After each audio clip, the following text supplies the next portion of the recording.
Hello बच्चों, कैसे हो? बढ़िया। आप बढ़िया तो मैं भी बढ़िया। तो देखो बच्चों, आज हमें क्या पढ़ाई करनी है। आज है बेटे हमारे पास क्लास 12th का यूनिट नंबर 10 का वीडियो नंबर 10। तो बेटे ये 10वें यूनिट का 10वां वीडियो है। और इससे पहले 9 वीडियो आपको प्ले लिस्ट में भी मिल जाएंगे और नीचे बेटे डिस्क्रिप्शन में भी मिल जाएंगे। और कुछ समय बाद आई बटन में भी लिंक आ जाएगा, जहां आप यूनिट नंबर 10 को पूरा पढ़ सकते हो और अपने सुंदर से नोट्स बना सकते हो, जो एग्जाम में आपकी बहुत ज्यादा हेल्प करेंगे। ठीक है बेटे, तो देखते हैं आज का हमारा टारगेट क्या है। बेटे आज का हमारा टारगेट है हेलो एरीन अर्थात एराइल हैलाइड के भौतिक गुण। तो सबसे पहले तो बेटे हम हेलो एरीन्स के भौतिक गुण पढ़ेंगे।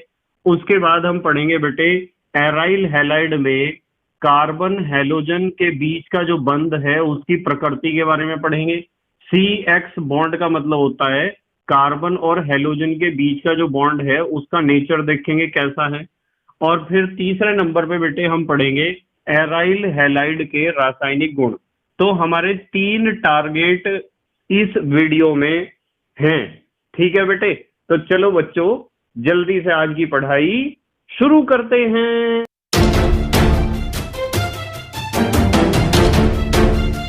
तो बेटे आज हमें सबसे पहले बात करनी है हेलो एरीन्स के भौतिक गुणों के बारे में।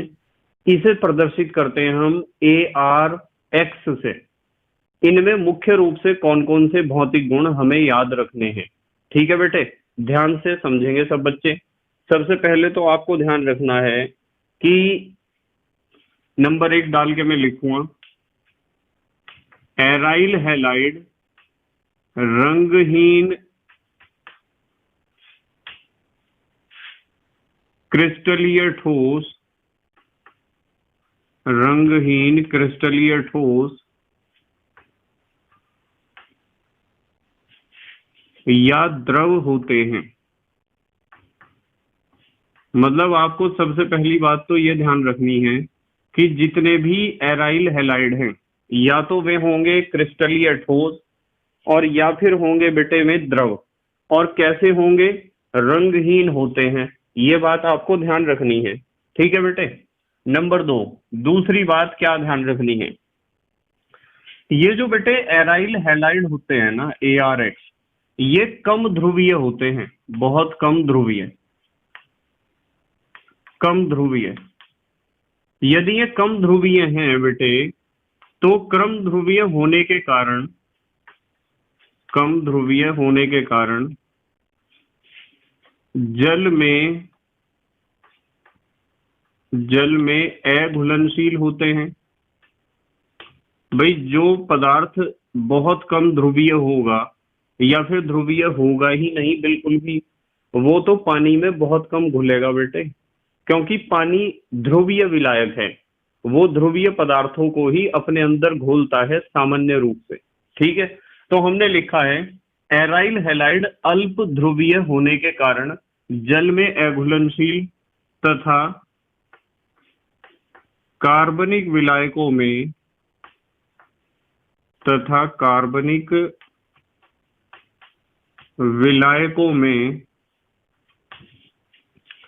कार्बनिक विलायकों में क्या होते हैं? घुलनशील होते हैं। कार्बनिक विलायकों में घुलनशील होते हैं। एक ये चीज आपको ध्यान रखनी है। अब यहाँ कुछ बच्चों के दिमाग में क्वेश्चन ये आता है कि सर एराइल हैलाइड अल्प ध्रुवीय क्यों होते हैं? एराइल हैलाइड अल्प ध्रुवीय यानी बहुत कम ध्रुवीयता इनके अंदर क्यों होती है? इसका रीजन पता क्या है बेटे? इसका रीजन ये है, इसका कारण ये है कि एराइल हैलाइड का जो सबसे सिंपल एग्जांपल है वो है बेंजीन रिंग। एराइल ग्रुप में आप बेंजीन रिंग ले लो और इसके ऊपर जोड़ दो कोई सा भी हैलोजन। फॉर एग्जांपल हमने इसके ऊपर Cl जोड़ दिया, ये क्या है? क्लोरोबेंजीन। तो क्लोरोबेंजीन एक एराइल हैलाइड है।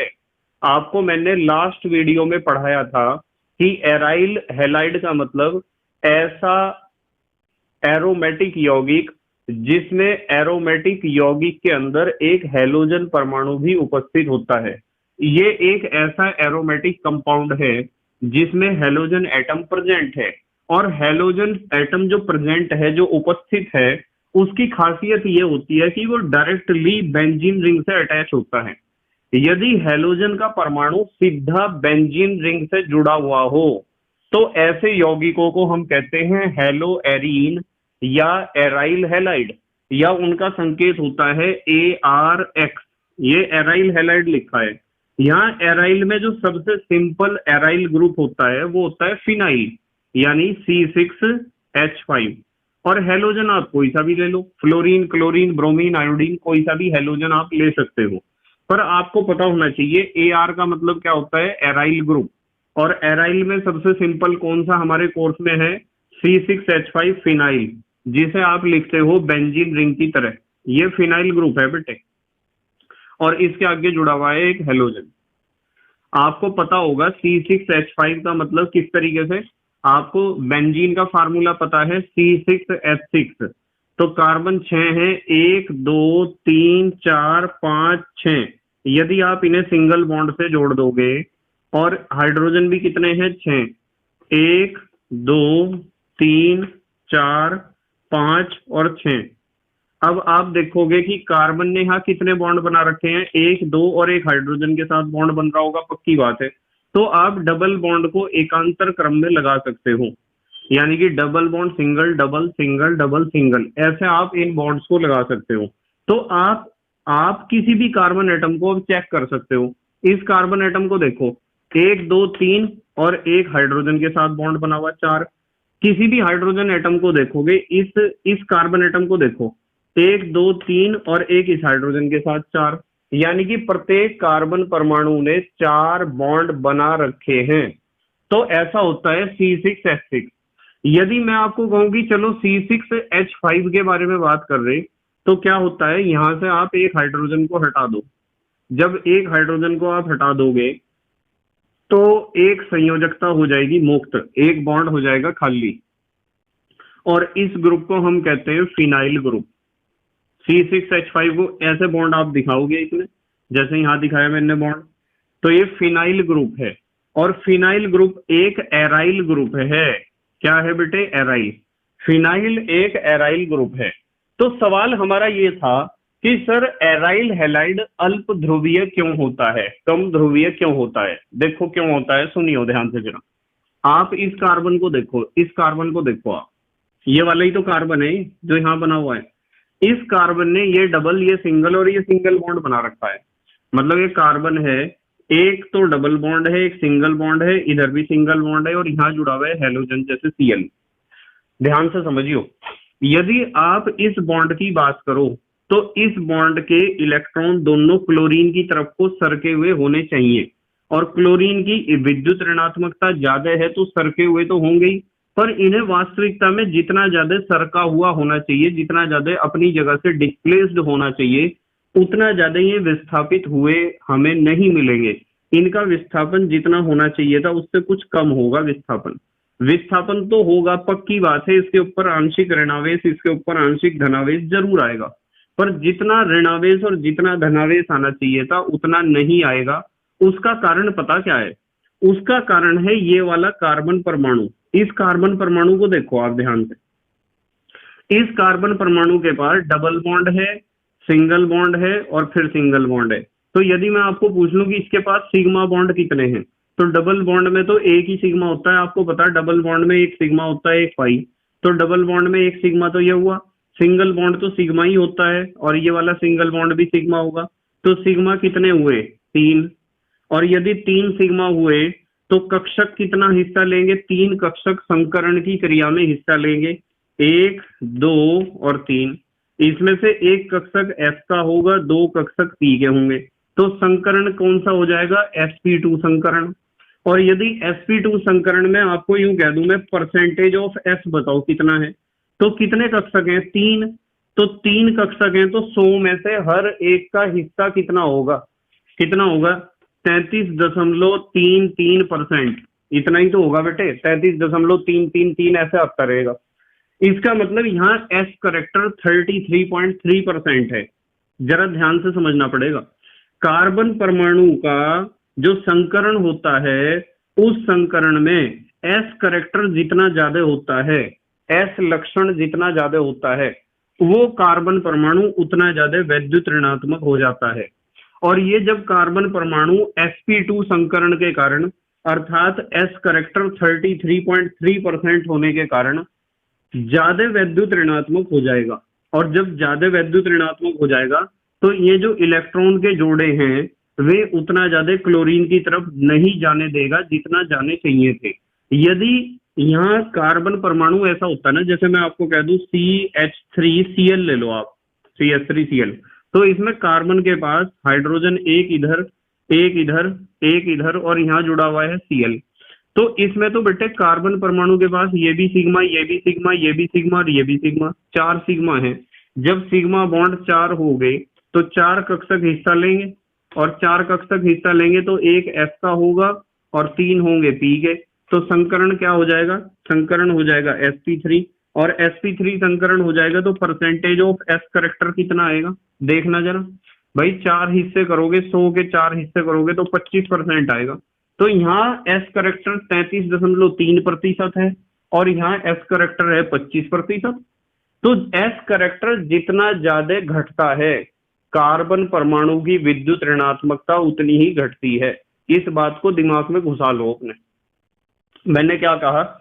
यदि कार्बन की हम बात कर रहे इस वाले कार्बन की, तो एस करेक्टर आता है 33.3%। यानी कि यहाँ क्या होगा कि वो इलेक्ट्रॉन के जोड़े को क्लोरीन की तरफ उतना नहीं खींचने देगा जितना यहाँ खींच जाएगा। ये वाला इलेक्ट्रॉन का जोड़ा क्लोरीन की तरफ ज्यादा खींच जाएगा, ये वाली दूरी ज्यादा होगी और ये वाली दूरी होगी कम। क्यों हुआ ऐसा? क्योंकि यहाँ कार्बन परमाणु की विद्युत ऋणात्मकता उतनी ज्यादा नहीं है जितनी यहाँ है। क्यों है ज्यादा? यहाँ ज्यादा इसलिए है क्योंकि यहाँ संकरण है कौन सा? sp2, और sp2 संकरण में s करेक्टर होता है 33.3%। आप ध्यान रखना भाई, संकरण कौन कौन सा हो सकता है? संकरण sp भी हो सकता है, sp2 भी हो सकता है, sp3 भी हो सकता है। इसमें सबसे ज्यादा एस करेक्टर यहाँ होगा 50% एस 50% पी। तो जब कार्बन परमाणु sp संकरण दिखाता है तो एस करेक्टर 50% होता है, तो वहां कार्बन परमाणु की विद्युत ऋणात्मकता बहुत ज्यादा बढ़ जाती है। और इस केस में एस करेक्टर कितना है? अभी हमने पढ़ा 33.3% है। तो यहाँ भी कार्बन परमाणु की विद्युत ऋणात्मकता कुछ ज्यादा है, इस केस से कम है। और यहाँ एस करेक्टर कितना है? यहाँ एस करेक्टर हमने अभी पढ़ा है, यहाँ एस करेक्टर है 25%। कितना है? 25%। तो जब संकरण में एस करेक्टर ज्यादा होता है तो समझ जाओ कार्बन परमाणु की विद्युत ऋणात्मकता ज्यादा है। और जब कार्बन परमाणु की विद्युत ऋणात्मकता ज्यादा है, पर वो क्लोरीन से तो ज्यादा हो नहीं सकती, पर जितनी नेचुरली कार्बन की विद्युत ऋणात्मकता है उससे कुछ ज्यादा हो जाएगी, तो वो बॉन्ड पेयर ऑफ इलेक्ट्रॉन्स को, यानी कि इलेक्ट्रॉनों के बंध युग्म को हेलोजन परमाणु की तरफ उतना नहीं सरकने देगा जितना सरकने चाहिए थे। और जब उतना नहीं सरकने देगा तो ज्यादा ऋणावेश और ज्यादा धनावेश डेवलप नहीं होगा, और कम ऋणावेश और धनावेश इस बॉन्ड के दोनों सिरों पे डेवलप होगा। इसलिए हम कहते हैं अल्प ध्रुवीय, यानी कि कम ध्रुवीय ऋणावेश और कम ध्रुवीय धनावेश, ये दोनों जो पोल बनेंगे प्लस और माइनस वाले, वे ज्यादा धन आवेशित या ऋणावेशित नहीं बनेंगे। और जब हमारा यौगिक में ज्यादा ध्रुवीयता नहीं होगी तो वो पानी में कहाँ घुल जाएगा? पानी तो खुद एक ध्रुवीय विलायक है, और आपने पढ़ा है कि ध्रुवीय विलायक में वे सारे पदार्थ घुलते हैं जो अपने आप ध्रुवीय होते हैं, और अध्रुवीय विलायक में वे पदार्थ घुलते हैं जो अपने आप अध्रुवीय होते हैं। क्योंकि मैं बार बार एक कहावत बोलता हूं, लाइक डिजॉल्व लाइक, ठीक है, समान समान को घोलता है, या जैसे में तैसा। आपको एक बात का तो पता होगा, एक बात का ये पता होगा, यदि आपके दोस्त अच्छे हैं व्यवहार में तो इससे साफ स्पष्ट होता है कि आप भी बहुत अच्छे होंगे। और यदि आपके दोस्त अच्छे नहीं हैं तो इसका मतलब साफ स्पष्ट होता है कि आप भी अच्छे नहीं होंगे। क्योंकि संगति वो ही सूट करती है जैसे हम अपने आप होते हैं। जैसा हमारा नेचर है, हमें वैसे ही दोस्त बनाना ज्यादा पसंद होगा। यदि हमारा नेचर अच्छा है तो हम अच्छे दोस्त बनाएंगे, यानी कि अच्छे दोस्तों में हम घुले मिलेंगे। और यदि हमारा नेचर अच्छा नहीं है, हमारा नेचर है बेकार, तो हमें बेकार बच्चे ही अच्छे लगेंगे और उनमें ही हम घुले मिलेंगे।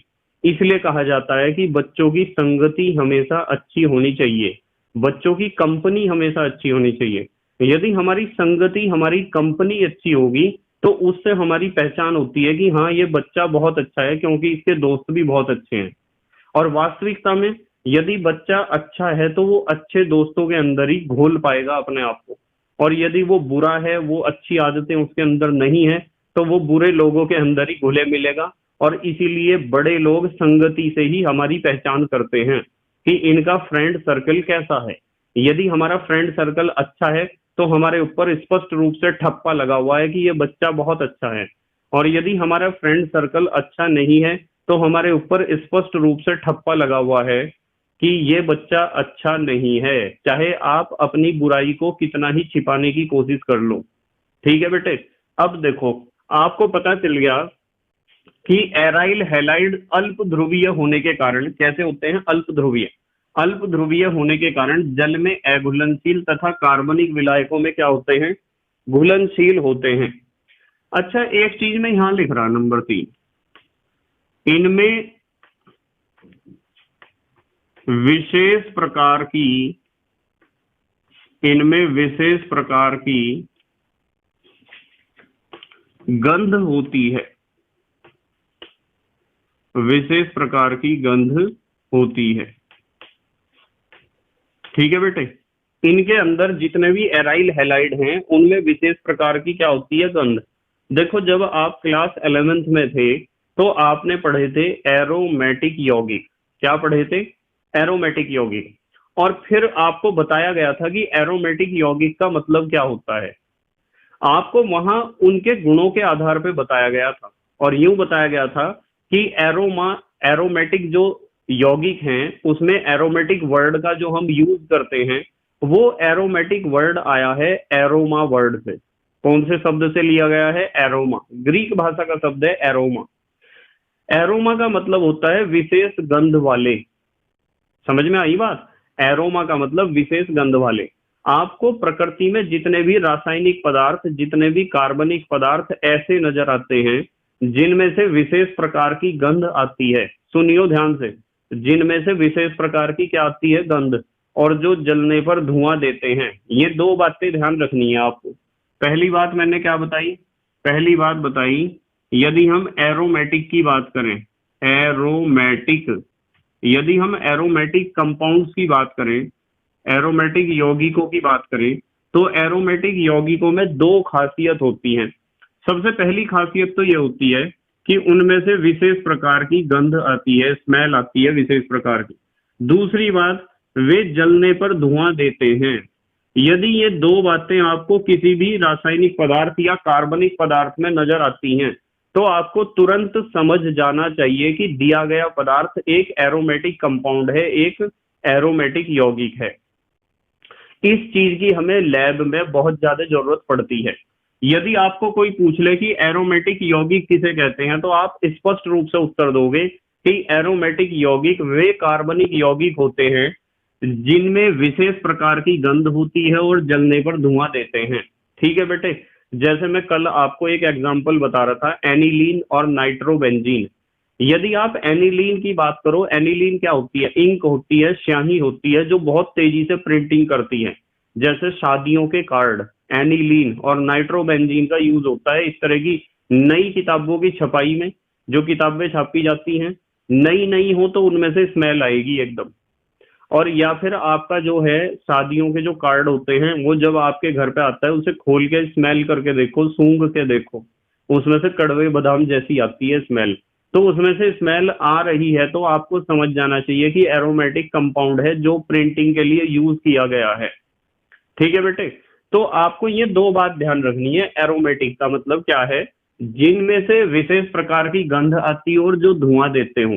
ठीक है बेटे, अब आ जाओ आप, 3 हमने भौतिक गुण लिखे। नंबर 4 चौथा भौतिक गुण, ध्यान से समझेंगे बेटे। इनका जो घनत्व है ना, किनका, एराइल हैलाइड या हेलो एरीन्स का, इनका घनत्व बेटे जल से अधिक होता है, जल से अधिक होता है। याद रखोगे, इनका घनत्व बेटे जल से क्या होता है, अधिक होता है। और एक चीज और ध्यान रखनी है, जो एराइल फ्लोराइड से एराइल आयोडाइड तक बढ़ता है, एराइल फ्लोराइड से एराइल आयोडाइड तक क्या होता है, बढ़ता है। एराइल का मतलब तो पता है आपको, फिनाइल ग्रुप लेके चलोगे एराइल में आप हर बार। फिनाइल माने C6H5। जैसे मैं आपको कह सकता हूं कि C6H5F, ये क्या है, फ्लोरोबेंजीन। और मैं कहूं C6H5Cl, chlorobenzene. C6H5Br, bromobenzene. C6H5I, iodobenzene. मतलब आप जैसे मैंने यहाँ लिखा C6H5F, आप इसे ऐसे भी तो लिख सकते हो भाई, C6H5 ना लिख के बेंजीन रिंग बना दो और उसके ऊपर F लिख दो। तो आप C6H5F यानी फ्लोरोबेंजीन को ऐसे भी लिख सकते हो और अणु सूत्र में ऐसे भी लिख सकते हो। दोनों बातों का एक ही मतलब है। और आपको मैंने ये जो 4 यौगिक वहां लिख के दिखाए ना, आपको पता है ये चारों हैलोजन के यौगिक हैं। हैलोजन क्या है, हैलोजन। हैलोजन पता है ना आपको, 17वें वर्ग के तत्व FCl Br I, फूल, कली, बहार, आई, फ्लोरीन, क्लोरीन, ब्रोमीन, आयोडीन सिखा रखे हैं ना। तो देखो ये तो फ्लोरीन है, ये क्लोरीन है, ब्रोमीन है, ये आयोडीन। तो यदि आपसे पेपर में क्वेश्चन पूछा जाए कि फ्लोरोबेंजीन, क्लोरोबेंजीन, ब्रोमोबेंजीन और आयोडोबेंजीन, ये हमारे पास 4 एरोमेटिक यौगिक हैं, इनमें सबसे ज्यादा घनत्व किसका है और सबसे कम घनत्व किसका है। यदि इस तरह का क्वेश्चन एग्जाम में पूछा जाता है तो आपको बता देना है कि सबसे कम घनत्व इसका होगा, उससे ज्यादा इसका घनत्व होगा और सबसे ज्यादा घनत्व होगा आयोडोबेंजीन का। अब यहाँ कुछ बच्चों के दिमाग में क्वेश्चन जरूर आ रहा होगा कि सर ऐसा क्यों है। इसका रीजन मैंने हालांकि पी ब्लॉक एलिमेंट्स में काफी आपको समझाया है, पर फिर भी समझ लो तुम एक बात ध्यान से। देखो बेटे, C6H5 यानी एराइल ग्रुप तो सब में एक जैसा है। कौन सा एराइल ग्रुप है, फिनाइल। कौन सा एराइल ग्रुप है बेटे, फिनाइल। तो एराइल ग्रुप तो यहाँ एक जैसा है, फिनाइल ग्रुप है। जो हैलोजन है वो बदल रहा है, FCl Bri। मुझे यूं बताओ बेटे, इनमें हैलोजन सबसे छोटा फ्लोरीन है, फिर क्लोरीन, फिर ब्रोमीन, फिर आयोडीन। हैलोजन परमाणु जितना ज्यादा आकार में बढ़ेगा, घनत्व उतना ज्यादा आकार में बढ़ेगा। जितना भी हैलोजन परमाणु का साइज बढ़ेगा, घनत्व भी बढ़ेगा। मैंने हमेशा आपको बताया है कि किसी भी वर्ग में ऊपर से नीचे जाने पर घनत्व बढ़ता है। क्यों बढ़ता है, क्योंकि वंडरवाल फोर्सेस या फिर लंदन फोर्सेस या फिर डाइपोल डाइपोल अट्रैक्शन, जो भी आप उसे बोलते हो, जो भी बंद वहां जो भी बल अवेलेबल है वो बढ़ता है। साइज बढ़ने से ये सारे फोर्सेस बढ़ते हैं, जिसके कारण घनत्व बढ़ता है। मॉलिक्यूल्स, पार्टिकल्स या फिर एटम्स पास पास आने लगते हैं। और जब पार्टिकल्स पास पास होंगे तो घनत्व तो बढ़ेगा ही, क्योंकि आपको पता है घनत्व बराबर द्रव्यमान बटे आयतन। हम यहाँ द्रव्यमान घनत्व की बात कर रहे हैं। किसकी बात कर रहे हैं बेटे, द्रव्यमान घनत्व की। ठीक है बेटे। अच्छा, एक चीज और समझ लो फिर बेटे, इनके गलनांक, इनके गलनांक व क्वथनांक, इनके गलनांक व क्वथनांक एराइल फ्लोराइड से एराइल आयोडाइड तक बढ़ते हैं। जब घनत्व बढ़ता है ना तो गलनांक व क्वथनांक भी बढ़ते हैं। इस चीज का आप ध्यान रखोगे, बिल्कुल ऐसा ही सीक्वेंस होगा। यानी कि एराइल फ्लोराइड जो है इसका गलनांक सबसे कम होगा, उससे ज्यादा होगा एराइल क्लोराइड का। C6H5 की जगह एराइल लिख दिया मैंने यहाँ। और इससे ज्यादा होगा एराइल ब्रोमाइड का, और सबसे ज्यादा गलनांक या क्वथनांक होगा एराइल आयोडाइड का। इस चीज को भी आप ध्यान रखोगे, क्योंकि पेपर में इस तरह के क्वेश्चन पूछ लिए जाते हैं। और बेटे एक बात और बताऊं तुम्हें, आपको पता है कि यदि ये बेंजीन रिंग है और बेंजीन रिंग के टॉप पे जुड़ा हुआ कोई हेलोजन एटम, तो इस पोजीशन को आप क्या कहते हो? ऑर्थो। इसे क्या कहते हो? मेटा। और इसे क्या कहते हो? पैरा। तो जितने भी पैरा प्रोडक्ट होंगे, जितने भी क्या होंगे? Para product. जैसे मैं आपको कह दूं कि बेंजीन रिंग है और उस बेंजीन रिंग के टॉप पे भी सीएल जुड़ा हुआ है और पैरा पोजीशन पे भी सीएल जुड़ा हुआ है। तो इस तरह के जितने भी प्रोडक्ट होते हैं ना, जिनमें पैरा पे दो हेलोजन एटम अटैच होते हैं, उनके गलनांक व क्वथनांक कुछ ज्यादा ही होते हैं। सबसे ज्यादा पैरा प्रोडक्ट के होते हैं गलनांक। इस चीज को भी दिमाग में घुसा लो आप। देखो, हमें यूं तो पता चल गया कि एराइल फ्लोराइड का गलनांक व क्वथनांक सबसे कम, एराइल आयोडाइड का गलनांक व क्वथनांक सबसे ज्यादा होता है। ठीक है, पर आप एक चीज और नोट कर लो, यहाँ ब्रैकेट में बता दूं आपको। पैरा प्रोडक्ट के गलनांक, गलनांक को क्या कहते हैं? Melting point. और क्वथनांक को कहते हैं बॉइलिंग पॉइंट। सबसे अधिक होते हैं। याद रखोगे इस चीज को। यदि आपको डाइक्लोरोबेंजीन दे दिया गया, तो डाइक्लोरोबेंजीन तीन तरह का हो सकता है। एक तो ऑर्थो डाइक्लोरोबेंजीन, यानी कि एक सीएल यहाँ जुड़ा हुआ है, एक यहाँ जुड़ा हुआ है।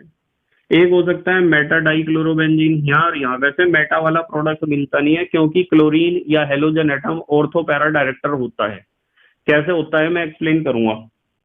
देखो, या तो होगा ऑर्थोक्लोरोबेंजीन, यानी एक सीएल यहाँ एक सीएल यहाँ। जैसे मैं आपको कह दूं कि एक तो हमारे पास है ये वाला प्रोडक्ट ऑर्थोक्लोरोबेंजीन, और एक है ये वाला प्रोडक्ट, ये ऑर्थो डाइक्लोरोबेंजीन और पैरा डाइक्लोरोबेंजीन। किसी ने पूछ लिया कि किसका गलनांक और क्वथनांक ज्यादा होगा, तो आपको स्पष्ट रूप से जवाब देना चाहिए कि पैरा प्रोडक्ट का गलनांक व क्वथनांक ज्यादा होगा। ठीक है, इसका रीजन पता क्या है? इसका रीजन ये है कि इसमें पोलैरिटी है, मुझे पता कि ध्रुवीयता है, इसमें आंशिक ऋणावेश और इधर आंशिक धनावेश होगा। ऐसा ही इसमें होगा, इधर आंशिक ऋणावेश और आंशिक धनावेश।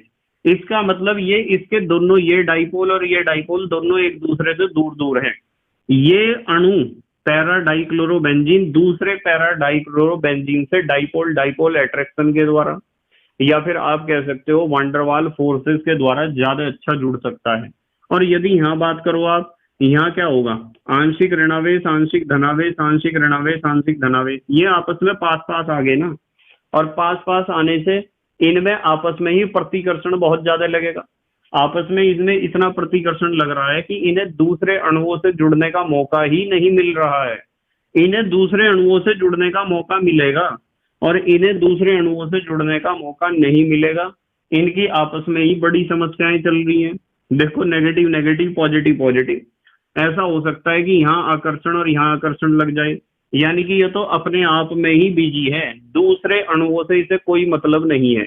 जब दूसरे अणुओं से कोई मतलब नहीं है, कोई आकर्षण नहीं है, तो गलनांक और क्वथनांक तो कम होंगे ही, क्योंकि यहाँ यूनिटी, एकता नजर ही नहीं आ रही है। और यहाँ इसमें आपस में दोनों हिस्सों में कोई प्रॉब्लम नहीं है, इनके बीच की दूरी ज्यादा है, इसलिए दूसरे अणुओं के साथ ये अट्रैक्शन दिखाएंगे, जिसे आप वांडरवाल अट्रैक्शन या डाइपोल डाइपोल अट्रैक्शन, या आप कह सकते हो लंदन फोर्सेस। ठीक है, लंदन बल। इस तरह के बलों के कारण ये दूसरे अणुओं से जब जुड़ेंगे, तो इस तरीके से क्या होगा कि पैरा डाइक्लोरोबेंजीन के बहुत सारे अणु आपस में जुड़ पाएंगे, और पैरा डाइक्लोरोबेंजीन के जब बहुत सारे अणु आपस में जुड़ पाएंगे, तो उनके बीच आकर्षण अधिक होने के कारण क्या होगा बेटे? उनके बीच आकर्षण अधिक होने के कारण गलनांक व क्वथनांक अधिक हो जाएगा, क्योंकि उसमें अणुओं में क्या नजर आएगी? एकता, यूनिटी नजर आएगी। तो इस चीज को थोड़ा सा ध्यान रखियो, आप पेपर में क्वेश्चन पूछा जा सकता है इस तरह का। ठीक है बेटे, अब ये कितने हुए बेटे? 5 हुए ना। ये तो हो गए भौतिक गुण 5। अब हम चलो अगली बात कर रहे, दूसरी बात पे मूव कर रहा मैं। हम दूसरे टॉपिक पे मूव कर रहे हैं, ध्यान से समझिए, इंपॉर्टेंट पार्ट है। हम बात करेंगे एराइल हैलाइड में कार्बन और हैलोजन वाला जो बंध है उसकी प्रकृति के बारे में, कि उसका नेचर कैसा होता है। हालांकि मैंने आपको सब कुछ समझा दिया, पर फिर भी एक बार फिर दोबारा मैं एक्सप्लेन करूंगा जिससे आपको कोई कंफ्यूजन ना रहे। देखो बेटे, आपको पता है एराइल हैलाइड ऐसा ही तो होता है, एराइल हैलाइड। ये वाले बॉन्ड की बात कर रहे हैं। ये बॉन्ड किस में बना हुआ है? ये वाला बॉन्ड कार्बन और हैलोजन के बीच बना हुआ है। ये वाला बॉन्ड कार्बन और हैलोजन के बीच बना हुआ है। ये वाला बॉन्ड, इस बॉन्ड की बात कर रहे हैं हम, ARX-CX बॉन्ड की।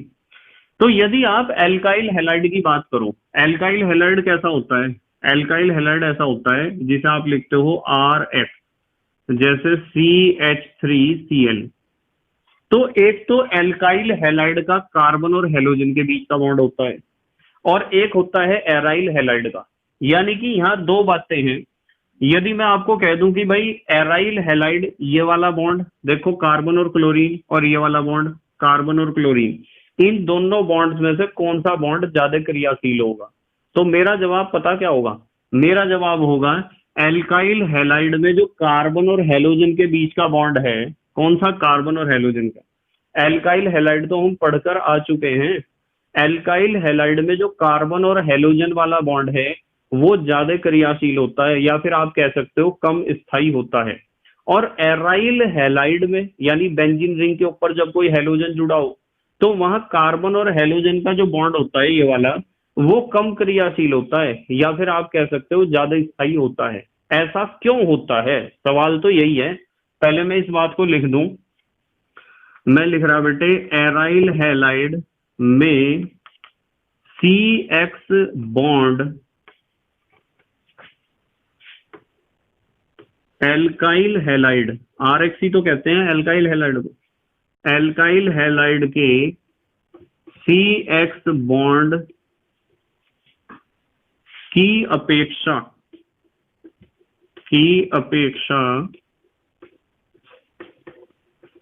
कम क्रियाशील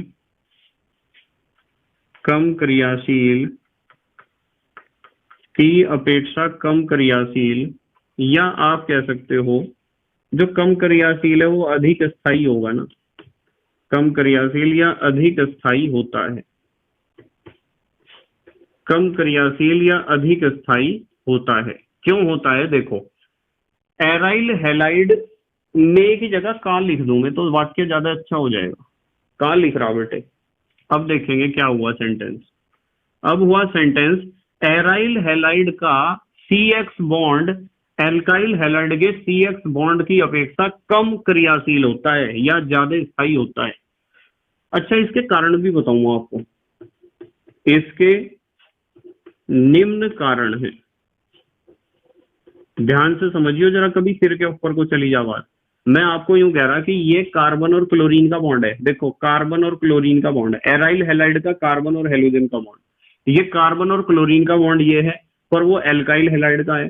कोई पूछ ले आपसे कि एल्काइल हैलाइड तेजी से रिएक्शन दिखाएगा या एराइल हैलाइड दिखाएगा, यदि हैलोजन एटम एक जैसा हो, जैसे यहाँ भी क्लोरीन है यहाँ भी क्लोरीन है, तो आपको तुरंत जवाब देना चाहिए कि जो एल्काइल हैलाइड है वो ज्यादा क्रियाशील होगा, क्योंकि उसमें CX बॉन्ड कमजोर होगा, या यूं कह दो CX बॉन्ड ज्यादा क्रियाशील होगा, कम स्थायी होगा। हमने लिखा कि इसके निम्नलिखित कारण हैं। नंबर A, पहला कारण समझा रहा, कार्बन का संकरण। कार्बन का संकरण। अब दिमाग खोल के बैठ जाइए जरा ढंग से, कभी आपके समझ में ही ना आवे कि मैंने क्या पढ़ाया है। ठीक है बेटे, तैयार है ना सब?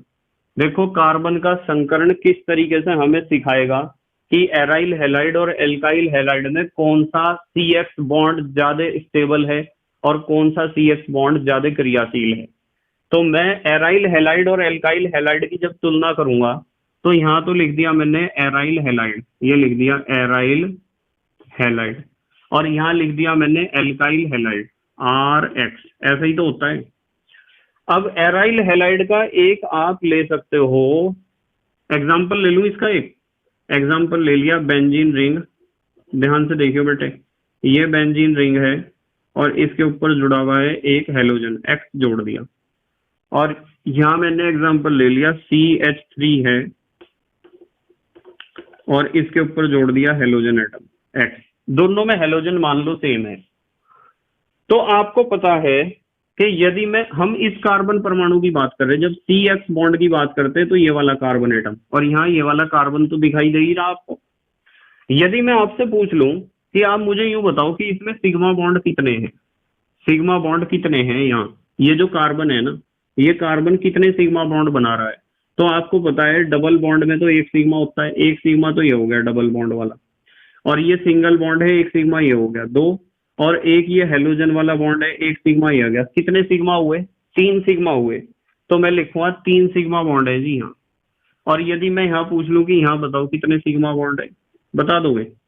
भाई इस कार्बन ने कितने सिग्मा बॉन्ड बनाए? सिंगल बॉन्ड तो सारे सिग्मा ही होते हैं, ये तो सिखा रखा है आपको, सिंगल बॉन्ड सारे सिग्मा होते हैं। तो सिग्मा बॉन्ड कितने हुए? 4।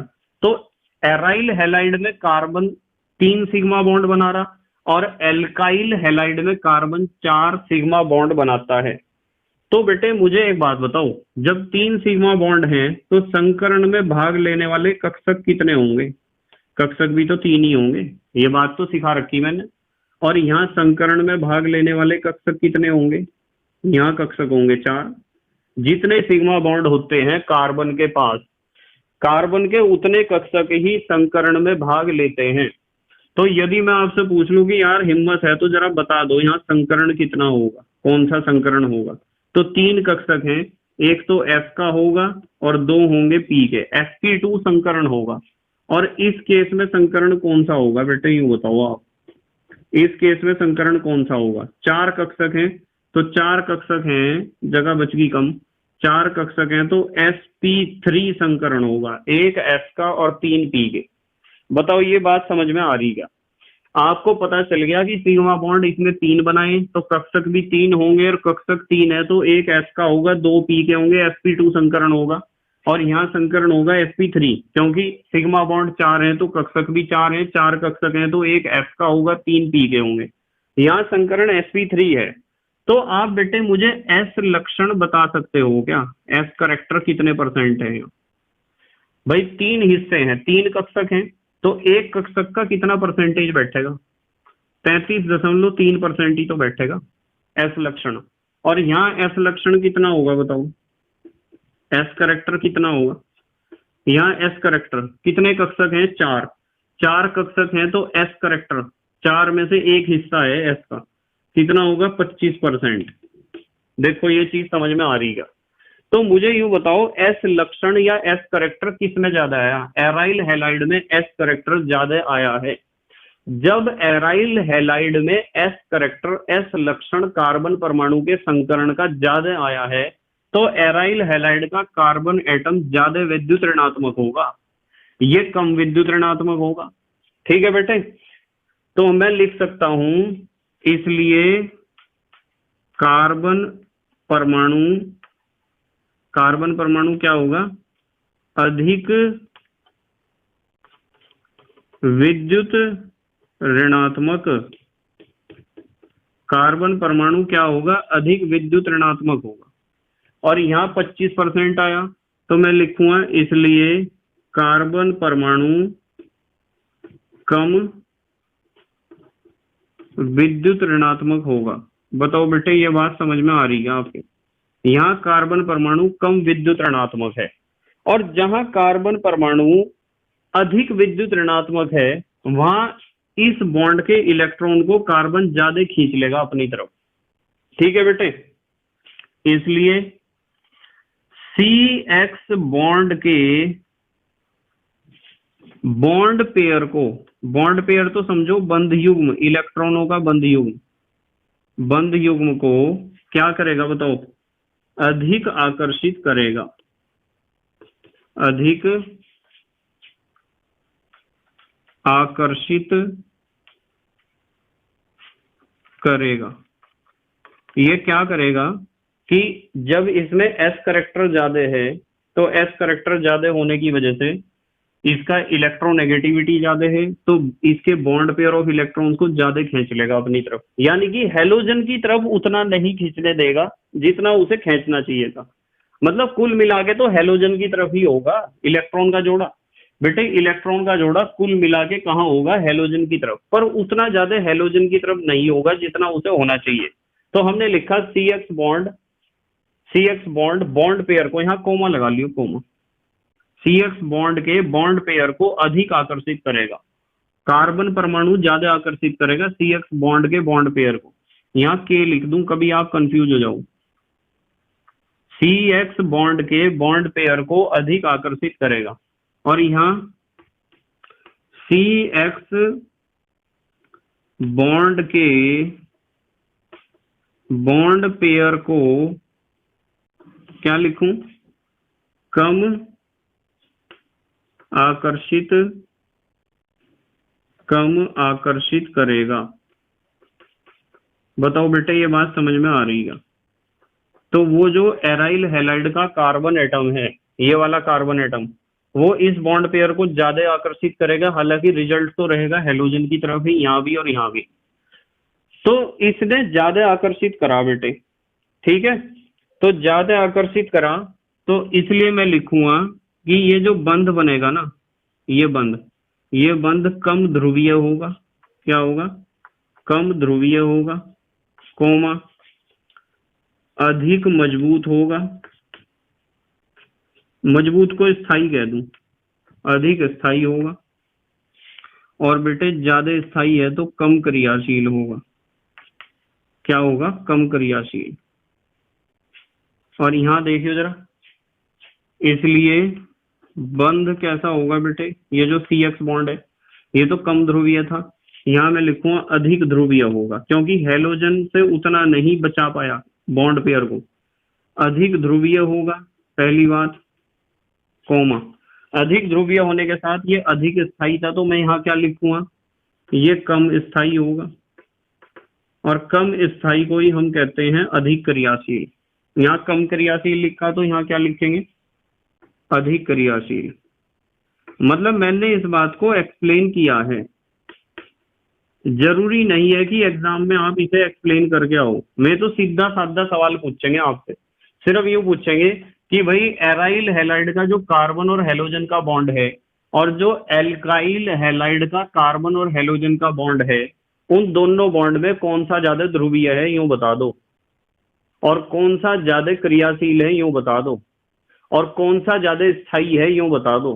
तो आप रट्टा तो मार ही लोगे, पर यदि आपने इस चीज को समझ लिया तो आप तुरंत उत्तर दे सकते हो कि कौन सा ज्यादा क्रियाशील है जी, एराइल हैलाइड वाला है या एल्काइल हैलाइड वाला, और क्यों है ज्यादा क्रियाशील, इस बात को भी आप एक्सप्लेन कर दोगे। ठीक है बेटे? अच्छा जल्दी से स्क्रीनशॉट लो, फिर अगली बात करेंगे हम। ले लिया बेटे स्क्रीनशॉट? ठीक है। तो बेटे हमें एक बात पता चली है, हमें पता चला है कि यदि कोई एराइल हैलाइड है और कोई एल्काइल हैलाइड है, यदि हम इन दोनों की तुलना करें तो इसमें भी कार्बन और हेलोजन के बीच बॉन्ड होता है, और इसमें भी कार्बन और हेलोजन के बीच बॉन्ड होता है। इन दोनों बॉन्ड में यदि मैं कहूं कि कौन सा ज्यादा स्थायी है, तो ज्यादा स्थायी कौन सा है, ये वाला, ये अधिक स्थायी है। मैं लिखूंगा यहाँ अधिक स्थायी, यानी कि एराइल हैलाइड का सी एक्स बॉन्ड ज्यादा स्टेबल होता है। और यदि कोई पूछे ज्यादा क्रियाशील कौन है, भाई जो ज्यादा स्थायी है वो तो कम क्रियाशील होगा, तो अधिक क्रियाशील होगा एल्काइल हैलाइड का बॉन्ड, ये अधिक क्रियाशील है, तो हम इसे लिखेंगे बेटे अधिक क्रियाशील।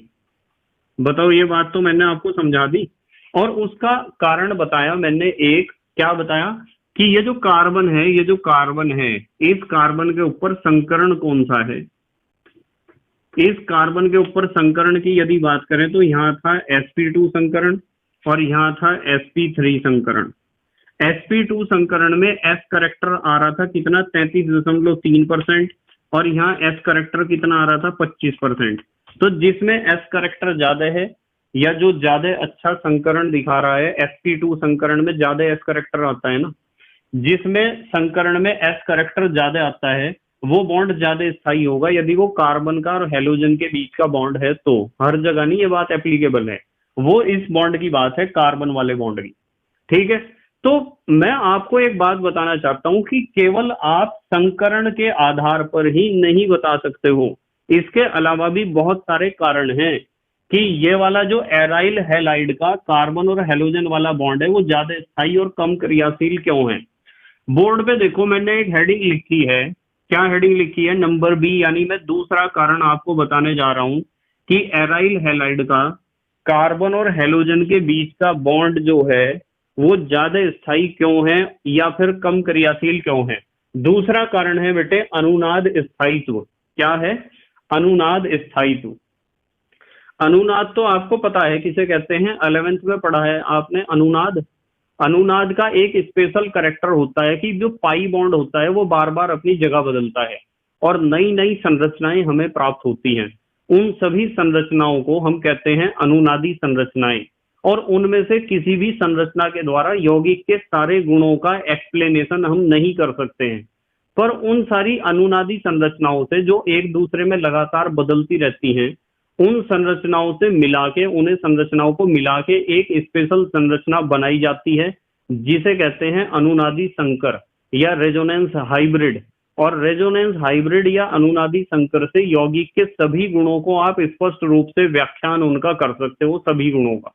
ठीक है बेटे, अब देखो यहाँ अनुनादी स्थायित्व का क्या मतलब है। देखो मैं समझा रहा, एक एग्जांपल लेंगे। मान लो आपके पास ये कोई एराइल ग्रुप है बेंजीन रिंग वाला, और इसके ऊपर जुड़ा हुआ है हेलोजन। जरा ध्यान से समझना पड़ेगा, हेलोजन है। ठीक है बेटे, और अभी मैं इसके अंदर के बॉन्ड भी बनाऊंगा। एक मैं यहां बना दूं ऐसा ही, जिससे मुझे फिर समझाने में ज्यादा दिक्कत ना हो। ये हेलोजन एटम है, एक यहां बना दूं। कितने हुए हैं बेटे? 3 हो गए, 3 और एक ये हो गया 4, 4 एराइल ग्रुप हो गए और उनके ऊपर हेलोजन एटम है, और ये हो गया 5वां। अब जरा दिमाग खोल के बैठ जाइए सारे। ठीक है, आपको पता है कि हेलोजन के पास होते हैं 3 lone pair of electron, 1 2 3 lone pair of electron है इसके पास, यानी कि 6 इलेक्ट्रॉन इस पे एक्स्ट्रा पड़े हुए। एक इलेक्ट्रॉन ने तो बॉन्ड बना रखा है। और बेटे आपको पता है बेंजीन रिंग में होते हैं 3 पाई बॉन्ड, ये 3 पाई बॉन्ड बना दिए। क्या होता है, ध्यान से समझेंगे बिल्कुल, ये चीज आगे भी बहुत काम आने वाली है। वैसे आपको 11th क्लास में इस चीज को सिखा दिया गया है। क्या होता है बेटे कि ये जो आपके पास हेलोजन के पास 3 लोन पेयर ऑफ इलेक्ट्रॉन्स हैं, इनमें से एक लोन पेयर ऑफ इलेक्ट्रॉन यहां आ सकता है, क्या आ जाता है। और यदि ये लोन पेयर ऑफ इलेक्ट्रॉन यहां आ गया तो यहां एक बॉन्ड क्रिएट कर देगा, क्योंकि एक बॉन्ड में 2 इलेक्ट्रॉन होते हैं। ये दोनों इलेक्ट्रॉन यहां आ गए तो यहां बॉन्ड बन जाएगा। किस तरह का बॉन्ड? ऐसा, ऐसा बॉन्ड। और यहां से इलेक्ट्रॉन निकल के नीचे आए तो इस हेलोजन एटम के पास 2 लोन पेयर बचेंगे और हेलोजन एटम के ऊपर आ जाएगा 1 इकाई धन आवेश। क्या आ जाएगा बेटे? धन आवेश आ जाएगा। और जब यहाँ डबल बॉन्ड आ गया तो ये वाला फिर डबल बॉन्ड की तो जरूरत ही नहीं है, क्योंकि फिर कार्बन की संयोजकता कितनी हो जाएगी? 5। देखो कार्बन है 1 2 3 4 और एक नया बॉन्ड बन गया 5। तो कार्बन तो 5 बॉन्ड बना ही नहीं सकता है। जब कार्बन 5 बॉन्ड नहीं बना सकता है तो ये जो पाई बॉन्ड है, इस पाई बॉन्ड को क्या होना पड़ेगा? यहां आना पड़ेगा पाई बॉन्ड के दोनों इलेक्ट्रॉन। ध्यान से समझो, हेलोजन का एक लोन पेयर यहां आके डबल बॉन्ड क्रिएट कर दिया। फिर क्या हुआ? कार्बन 5 बॉन्ड नहीं बना सकता है, इसलिए पाई बॉन्ड है ना, ये वाला पाई बॉन्ड, इसके दोनों इलेक्ट्रॉन शिफ्ट कर जाएंगे बराबर वाले कार्बन पे। और जब बराबर वाले कार्बन पे यहां शिफ्ट कर जाएंगे तो इसके ऊपर तो नेगेटिव चार्ज आ जाएगा नहीं नेगेटिव चार्ज। और ये वाला बॉन्ड ज्यों का त्यों है और ये वाला बॉन्ड भी एज इट इज है। जरा ध्यान से देखो, जरा इस चीज को समझो ध्यान से क्या हुआ है। मैंने आपको बताया है कि हेलोजन का लोन पेयर यहां गया, डबल बॉन्ड बन गया। अब इस पाई बॉन्ड की यहां जरूरत नहीं है। इस पाई बॉन्ड में कितने इलेक्ट्रॉन है? 2। दोनों इलेक्ट्रॉन बराबर वाले कार्बन एटम पे शिफ्ट कर जाएंगे, और जिस कार्बन एटम पे दोनों इलेक्ट्रॉन शिफ्ट करे हैं उस कार्बन एटम पे ऋणावेश आया है। अब कुछ बच्चे सोच रहे होंगे जी 2 इलेक्ट्रॉन जब शिफ्ट करे तो 2 इकाई ऋणावेश आना चाहिए, यहाँ 1 इकाई ऋणावेश क्यों आया है? इसका रीजन पता क्या है बेटे? क्योंकि वे जो 2 इलेक्ट्रॉन यहाँ शिफ्ट करके गए उनमें से एक इलेक्ट्रॉन तो इस कार्बन एटम का था ही, एक इस कार्बन एटम का था, एक इसका। यदि यहाँ कोई बॉन्ड बन रहा तो उस बॉन्ड में 2 इलेक्ट्रॉन है, 2 इलेक्ट्रॉन में से एक तो इस कार्बन का है, एक इस कार्बन का है, दोनों इलेक्ट्रॉन इधर शिफ्ट कर गए तो इसका अपना इलेक्ट्रॉन तो आ ही गया, पर दूसरे का इलेक्ट्रॉन भी इसके पास आ गया, इसके वजह से एक इलेक्ट्रॉन ही इसके पास अतिरिक्त आया है। इसलिए हम कह सकते हैं कि एक इकाई ऋण आवेश यहाँ आया है। अब क्या होगा, अब ऐसा हो सकता है कि ये जो आपके इलेक्ट्रॉन का जोड़ा है वो यहाँ शिफ्ट कर जाए और यहाँ डबल बॉन्ड बना ले, यानी पाई बॉन्ड नया बना दें। यदि यहाँ पाई बॉन्ड बन गया ना तो इस वाले पाई बॉन्ड की फिर कोई जरूरत नहीं है, इसके दोनों इलेक्ट्रॉन यहाँ शिफ्ट कर जाएंगे फिर इस कार्बन के। यदि ऐसा हुआ बेटे, डबल बॉन्ड जो का तू है, 2 इसके पास लोन पेयर हैं और पॉजिटिव चार्ज भी इसके ऊपर जो का त्यों है, ये पॉजिटिव चार्ज इसके ऊपर डेवलप हो गया। यदि यहाँ इलेक्ट्रॉन का जोड़ा आया तो बॉन्ड यहाँ बन जाएगा डबल, और ये वाले दोनों इलेक्ट्रॉन इस पाई बॉन्ड के दोनों इलेक्ट्रॉन इस कार्बन पे शिफ्ट करेंगे तो इस कार्बन के ऊपर ऋणावेश आ जाएगा, और ये वाला बॉन्ड है ज्यों का त्यों। ठीक है बेटे, ध्यान से समझेंगे बिल्कुल एकदम। अब क्या होगा, अब आपके समझ में आ रहा होगा थोड़ा थोड़ा। अब कुछ समय बाद ऐसा होगा कि ये यहाँ चला गया, यानी कि दोनों इलेक्ट्रॉन यहाँ चले गए पाई बॉन्ड बनाने के लिए, फिर इस पाई बॉन्ड की कोई जरूरत नहीं है, इस पाई बॉन्ड के दोनों इलेक्ट्रॉन इस कार्बन परमाणु पे शिफ्ट कर जाएंगे। ये डबल बॉन्ड में ज्यों का त्यों बनाऊंगा, पॉजिटिव चार्ज भी बनाऊंगा और बेटे 2 इलेक्ट्रॉन के जोड़े भी बनाऊंगा। ये वाला बॉन्ड यहाँ आ गया और ये दोनों इलेक्ट्रॉन इधर बॉन्ड बना गए एक पाई बॉन्ड, और इस पाई बॉन्ड के दोनों इलेक्ट्रॉन इस कार्बन पे शिफ्ट कर गए तो नेगेटिव चार्ज। बताओ इस तरह समझ में आ रहा क्या आपके।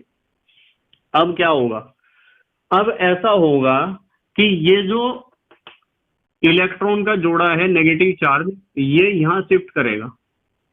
यदि ये यहाँ शिफ्ट करेगा तो यहाँ पाई बॉन्ड डबल बॉन्ड बनेगा, तो इस जो पाई बॉन्ड बना था उसकी जरूरत नहीं है, ये पाई बॉन्ड के दोनों इलेक्ट्रॉन दोबारा इस हेलोजन एटम पे शिफ्ट कर जाएंगे।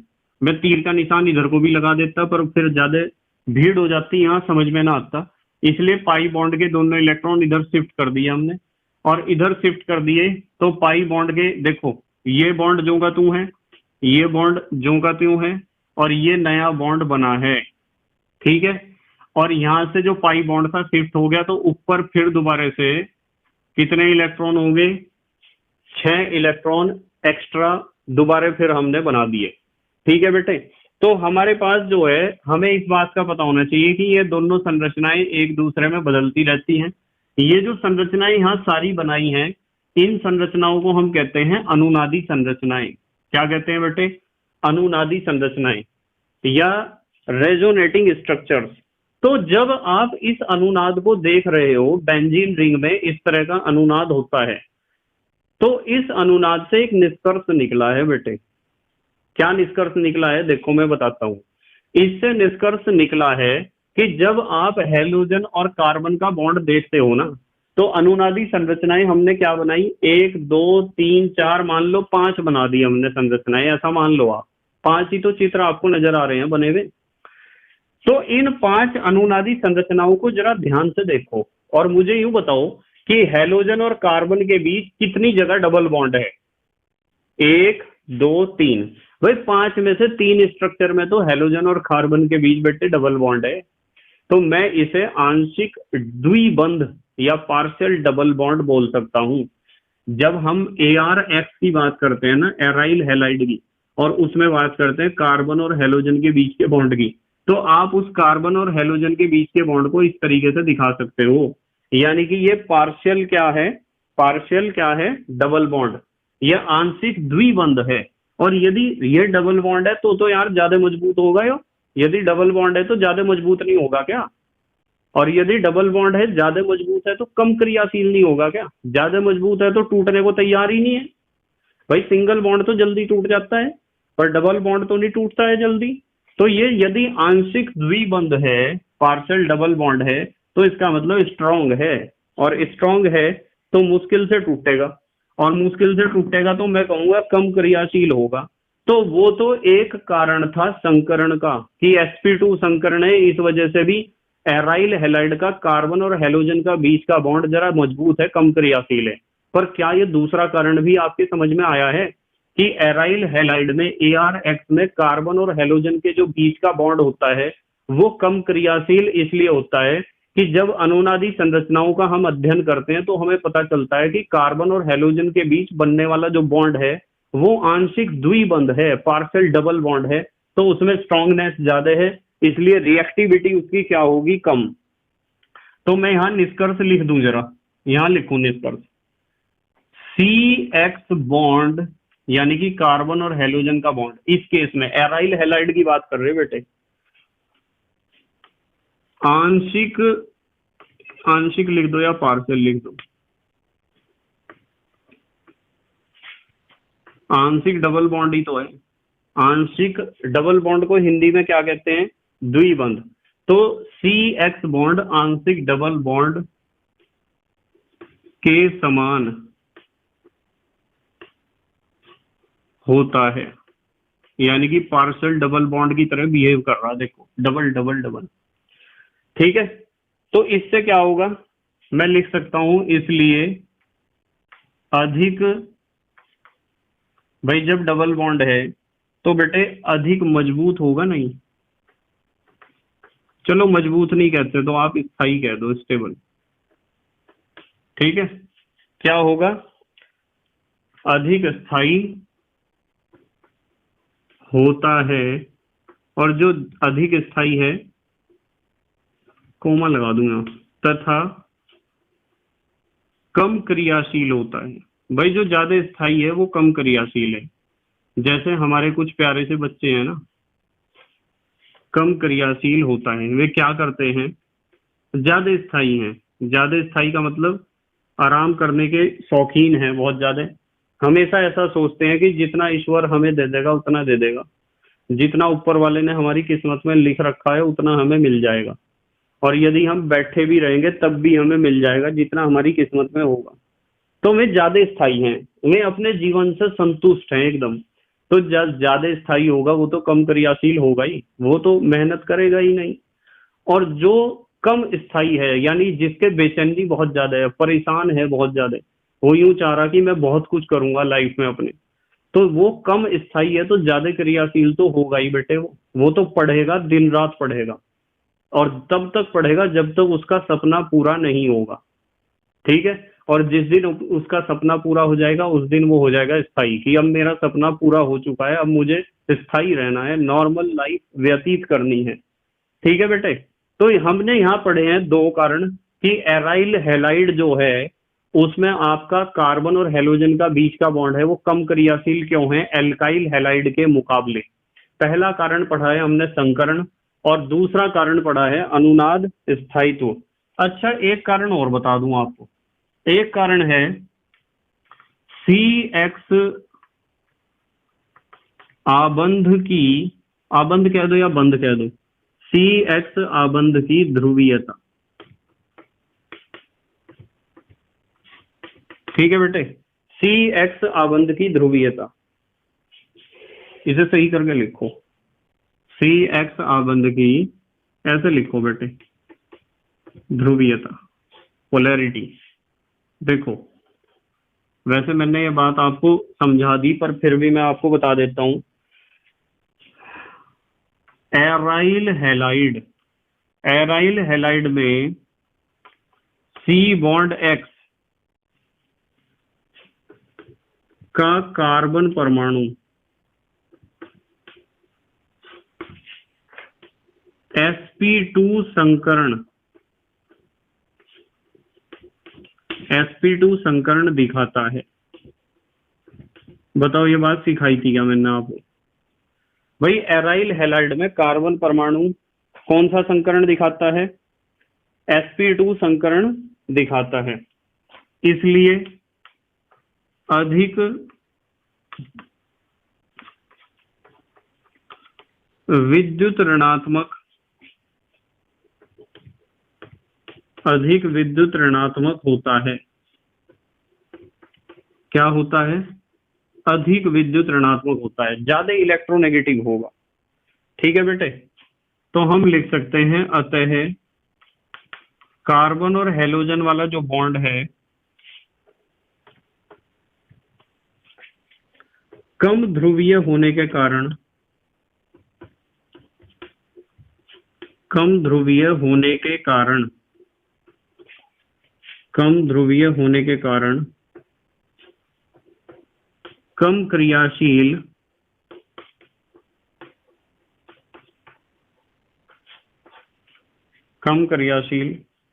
अर्थात अधिक स्थायी होता है। ठीक है बेटे, अधिक स्थायी होता है। तो ये बात भी आपको ध्यान रखनी है। तो यदि इस तरह का क्वेश्चन एग्जाम में आ जाता है कि एराइल हैलाइड मींस ArX जैसे हेलोबेंजीन और एल्काइल हैलाइड जैसे CH3X या C2H5X, इन दोनों की यदि हम तुलना करें तो दोनों में कार्बन और हेलोजन वाला बॉन्ड होता है। एराइल हैलाइड में भी होता है और एल्काइल हैलाइड में भी होता है, पर दोनों में से CX बॉन्ड कौन सा ज्यादा मजबूत है? तो आप जवाब दोगे एराइल हैलाइड वाला CX बॉन्ड ज्यादा मजबूत है। और ये जवाब भी दोगे कि एराइल हैलाइड वाला CX बॉन्ड ज्यादा मजबूत है तो कम क्रियाशील है। ज्यादा क्रियाशील एल्काइल हैलाइड का CX बॉन्ड होता है। ठीक है बेटे। अच्छा, अब अगली बात कर रहे, चलो तीसरे टॉपिक पे मूव कर रहे हैं आज के हम। अब हमें सीखने हैं बेटे एराइल हैलाइड के रासायनिक गुण, यानी केमिकल प्रॉपर्टीज, रासायनिक गुण। तो बेटे एराइल हैलाइड के रासायनिक गुण अब हम पढ़ेंगे, यानी कि chemical properties of aryl halide. ध्यान से समझेंगे सब बच्चे, बिल्कुल ध्यान से। इसमें मैं नंबर 1 पे आपको सिखाऊंगा। बहुत सारी रिएक्शन मैंने आपको सिखा रखी है पहले ही। नाभिक स्नेही प्रतिस्थापन अभिक्रियाएं, नाभिक स्नेही प्रतिस्थापन अभिक्रियाओं की बात करेंगे सबसे पहले। पता है ना, न्यूक्लियोफिलिक सब्स्टिट्यूशन रिएक्शन, आप इसे कह सकते हो SN रिएक्शन। ठीक है, नाभिक स्नेही प्रतिस्थापन अभिक्रियाएं, ऊपर लिख दूं मैं SN रिएक्शन। ठीक है, SN रिएक्शंस की बात करेंगे बेटे। देखो, नाभिक स्नेही, न्यूक्लियोफिलिक, प्रतिस्थापन, सब्स्टिट्यूशन, अभिक्रिया, रिएक्शन। न्यूक्लियोफिलिक सब्स्टिट्यूशन रिएक्शंस पढ़ेंगे। इसमें मैं सबसे पहले A नंबर में आपको बताता हूं, ध्यान से देखना जरा।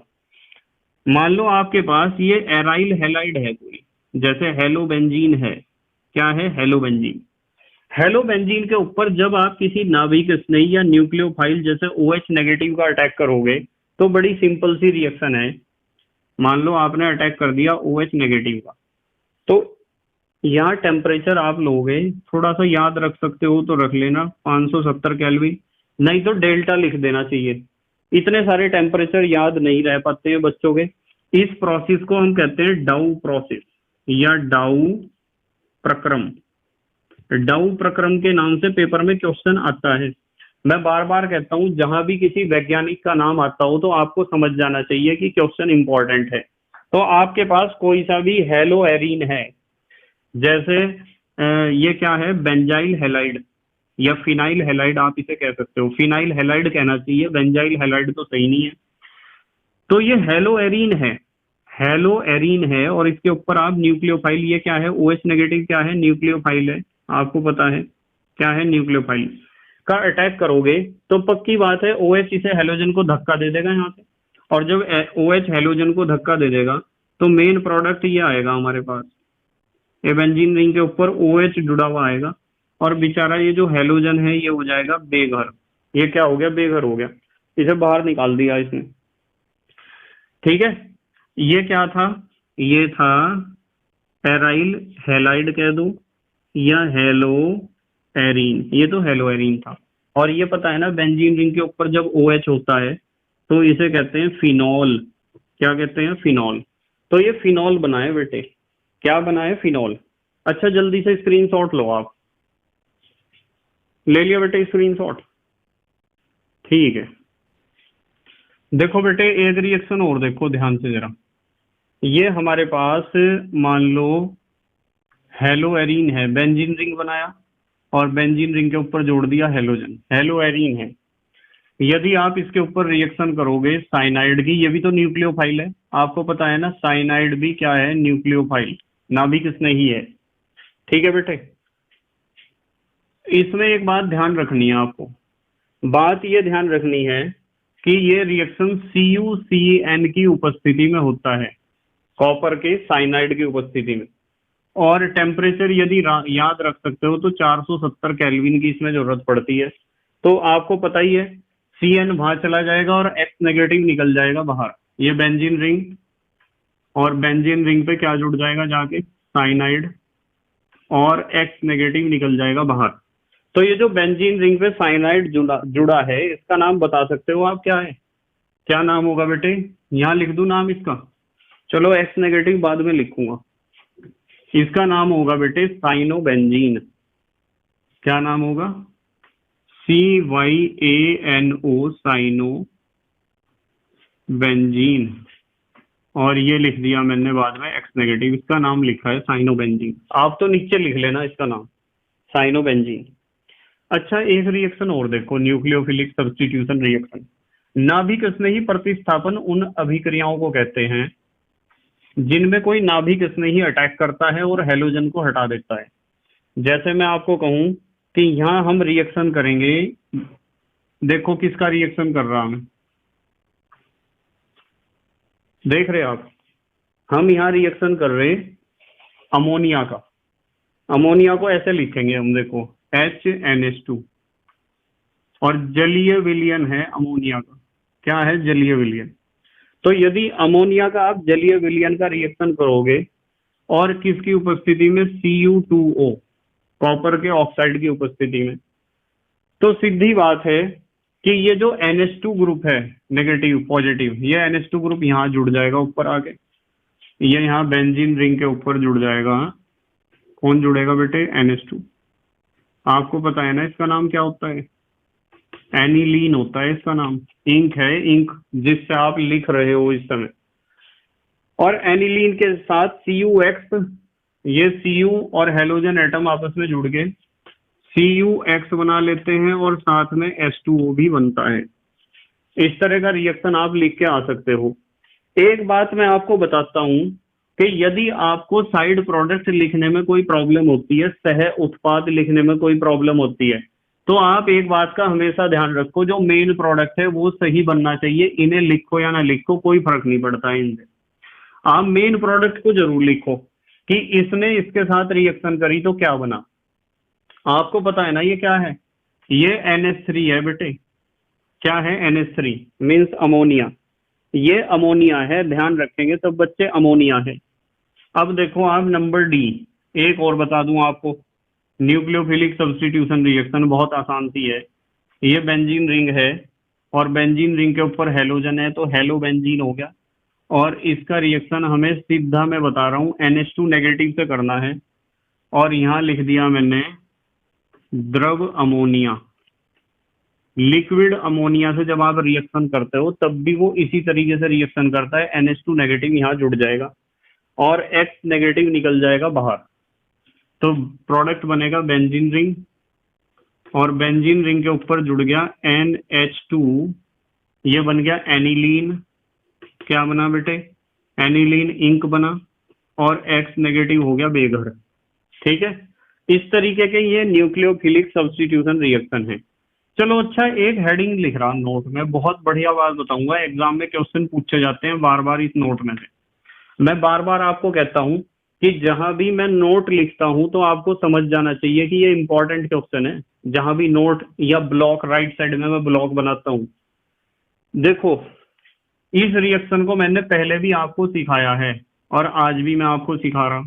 देखो ये बेंजीन रिंग है और बेंजीन रिंग पे जुड़ा हुआ है C∧N। बताओ कौन सा यौगिक है? क्या नाम है इसका? साइनोबेंजीन। देखो यहाँ बेंजीन रिंग के ऊपर CN, यही तो है, साइनोबेंजीन ही तो बना है।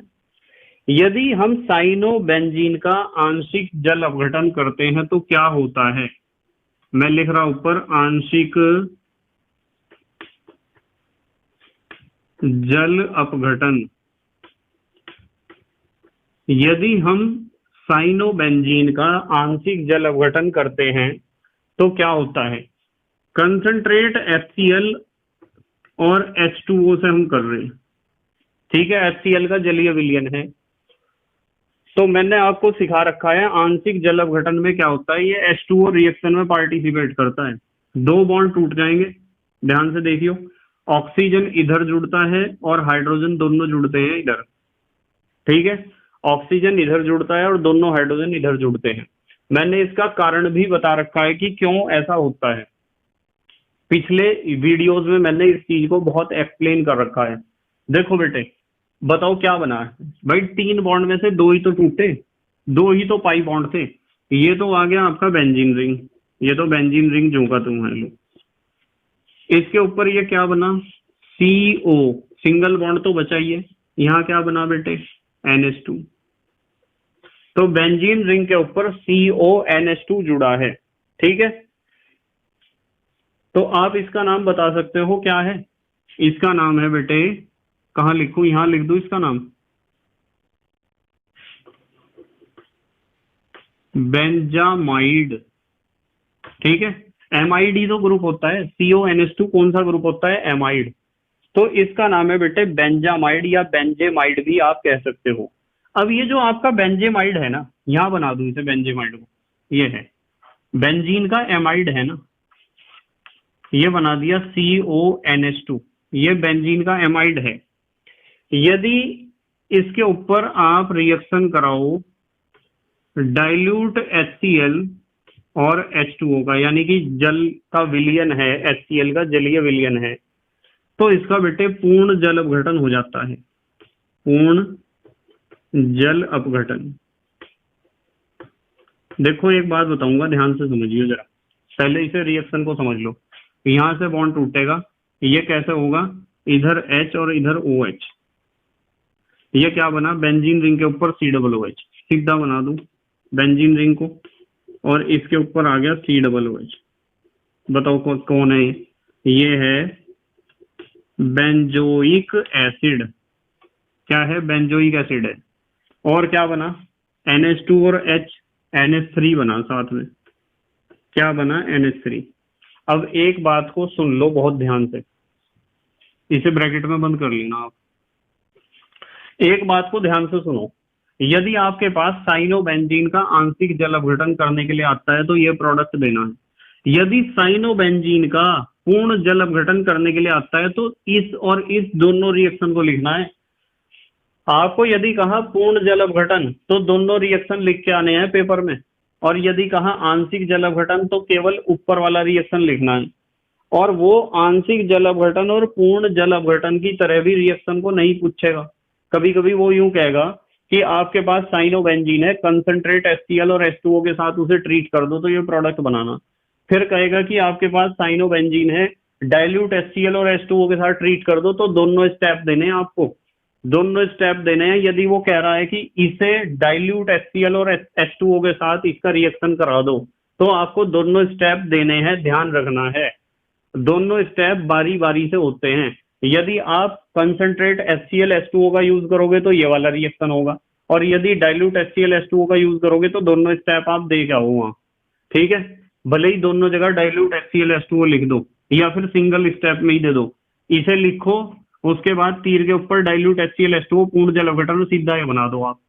इन दो चीज को लिखो ही ना बीच में आप, और ना इसे लिखो, सीधा इससे वो बना दोगे तब भी बिल्कुल सही है। यहाँ तो मैंने समझा के लिखा है कि रिएक्शन आखिरकार आप किस तरीके से सीख सकते हो। ये तो हुई पहली बात।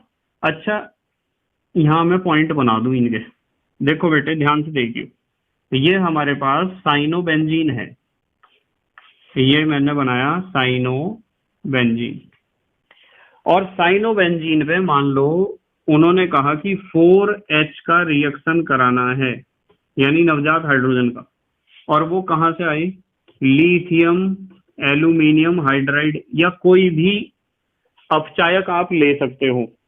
तो लिथियम एल्यूमिनियम हाइड्राइड जब भी कहीं रिएक्शन करता है तो नवजात हाइड्रोजन देता है, और नवजात हाइड्रोजन देने से क्या होता है कि कार्बनिक यौगिक जो भी होता है उसका क्या हो जाता है, अपचयन। तो 4 नवजात हाइड्रोजन इसलिए लिए क्योंकि 2 पाई बॉन्ड तोड़ने हैं।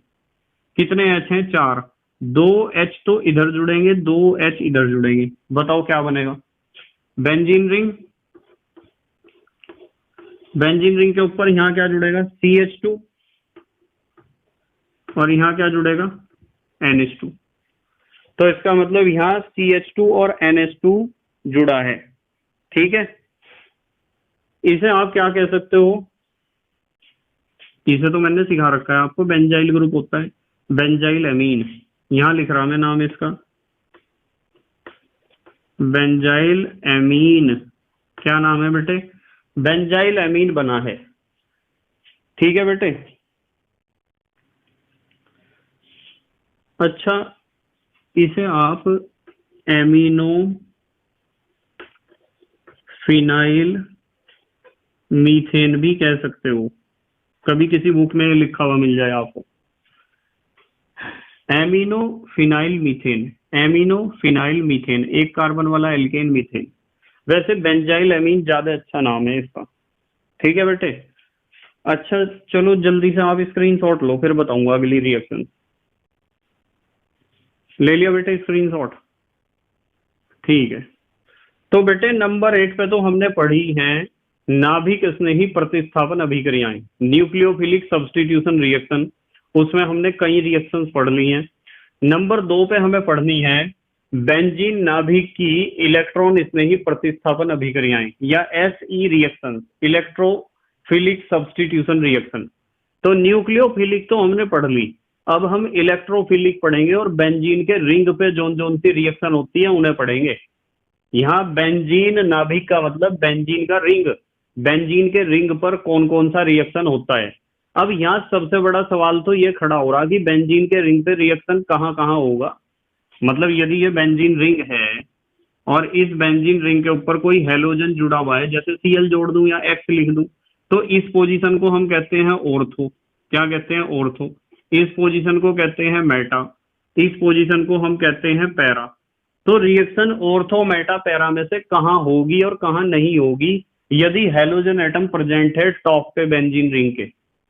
तो ये तो अपने आप में बड़ा सवाल है कि रिएक्शन यहाँ करनी, यहाँ करनी, यहाँ करनी, यहाँ करनी, यहाँ करनी, ये पोजीशन भी तो ऑर्थो ही होती है और ये वाली भी क्या होती है? Meta. Ortho Meta para, ortho Meta para, इधर से चले जाओ या इधर से चले जाओ। तो रिएक्शन ऑर्थो पे होगी, मेटा पे होगी या पैरा पे होगी, इस चीज को हमें समझना पड़ेगा। और इसे समझने के बाद फिर हम देखेंगे कि कौन कौन से रिएक्शन होंगे। ठीक है, बहुत इंपॉर्टेंट क्वेश्चन है, ध्यान से देखेंगे सब बच्चे, बिल्कुल ध्यान से देखो कहाँ कहाँ रिएक्शन होगा। अभी थोड़ी देर पहले भी मैंने समझाया था और अब फिर दोबारा मैं समझाऊंगा। देखो ध्यान से, ये बनाया मैंने बेंजीन रिंग, ध्यान से देखेंगे सब बच्चे, और इसके ऊपर जोड़ दिया हेलोजन, एक एक ये बनाया बेंजीन रिंग और इसके ऊपर भी हेलोजन जोड़ दिया, एक ये बनाया बेंजीन रिंग और इसके ऊपर भी हेलोजन जोड़ दिया। अभी मैं अंदर के बॉन्ड नहीं बना रहा, बाद में बनाऊंगा, तो मैं थोड़ा सा जो बताऊंगा कि किस तरीके से ऑर्थो पैरा डायरेक्टर का काम करता है हेलोजन एटम। ये जो ऊपर हेलोजन एटम जुड़ा हुआ है, 1 2 3 4 5, एक और बना दो, हाइब्रिड भी बनाऊंगा मैं यहाँ। ठीक है, शंकर जी से आप कहते हो। अब देखो, पता है आपको कि इसके पास 1 2 3 4 5 6 इलेक्ट्रॉन हैं, एक से इसने 7वें इलेक्ट्रॉन से बना रखा है बॉन्ड, 6 इलेक्ट्रॉन है इसके पास। और एक बॉन्ड मैंने यहाँ बना दिया, एक यहाँ बना दिया, एक यहाँ। अब ध्यान से समझेंगे सब बच्चे बिल्कुल, ये पाई बॉन्ड है, पाई बॉन्ड को ही हम जगह बदलेगा, पाई बॉन्ड ही हमेशा। तो एक लॉन पेयर क्या हुआ, यहाँ शिफ्ट हो गया, और यहाँ शिफ्ट हो गया तो इसके ऊपर तुरंत कैसा चार्ज आया? Positive charge. कैसा चार्ज आया? पॉजिटिव। और बेटे ये जो आपके पास दो हैं जोड़े इलेक्ट्रॉन के, वे ज्यों का त्यों हैं। जब यहाँ शिफ्ट हो गया तो इस वाले पाई बॉन्ड को शिफ्ट होना पड़ेगा इस कार्बन पे, और ये कार्बन हो जाएगा नेगेटिव। कैसा हो जाएगा? नेगेटिव।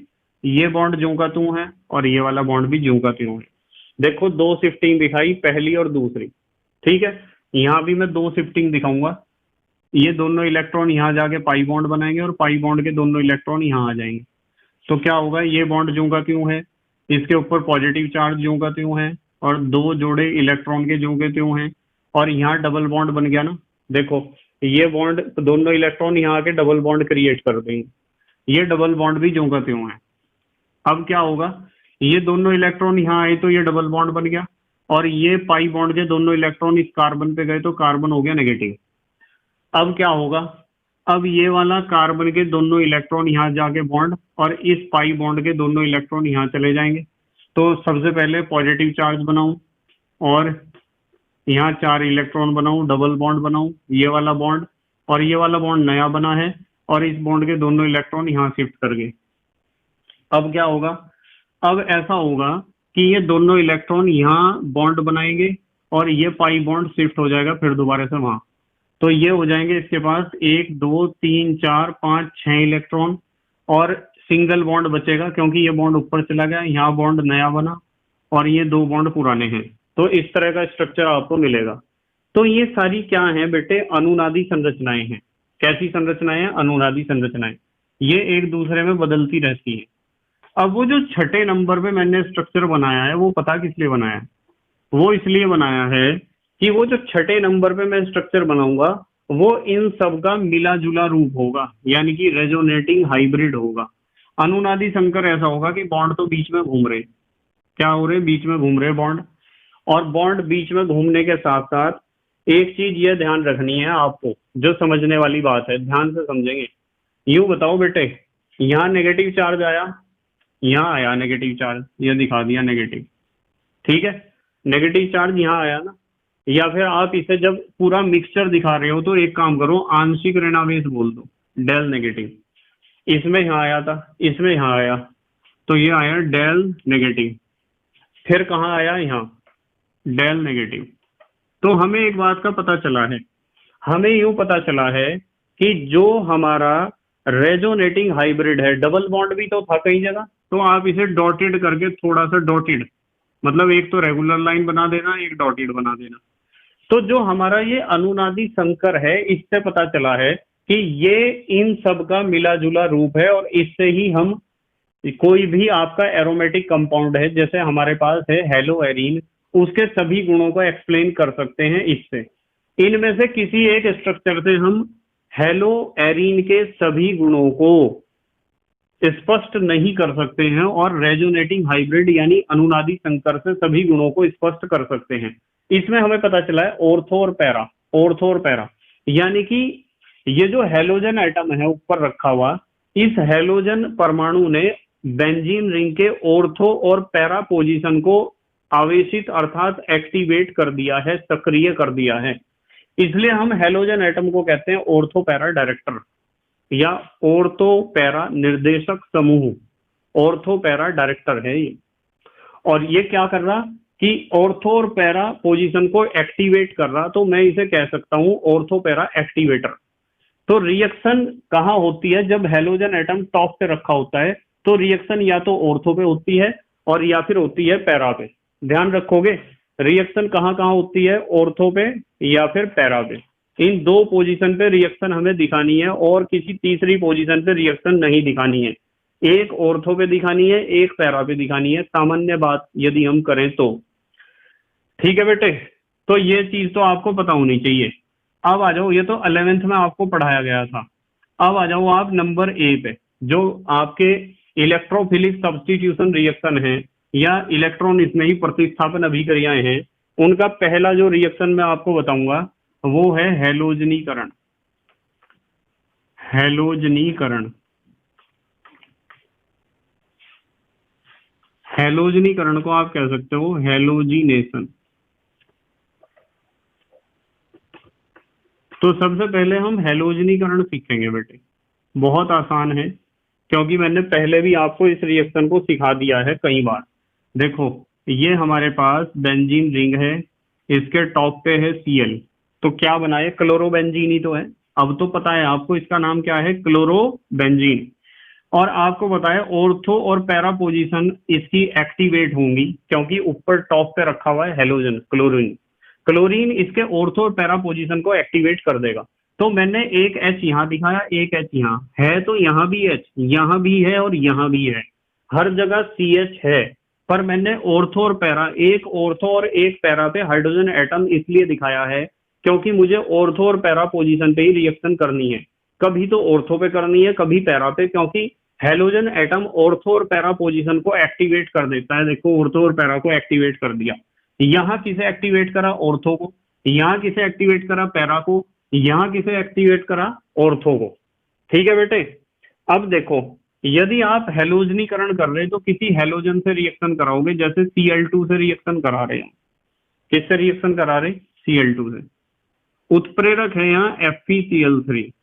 FeCl3 उत्प्रेरक की उपस्थिति में हम रिएक्शन करा रहे, तो क्या होगा? या तो यहां से H और यहां से Cl, कुछ में तो यहां से H और यहां से Cl, HCl निकलेगा, और कुछ में बेटे यहां से H और यहां से Cl, इस तरह Cl निकलेगा।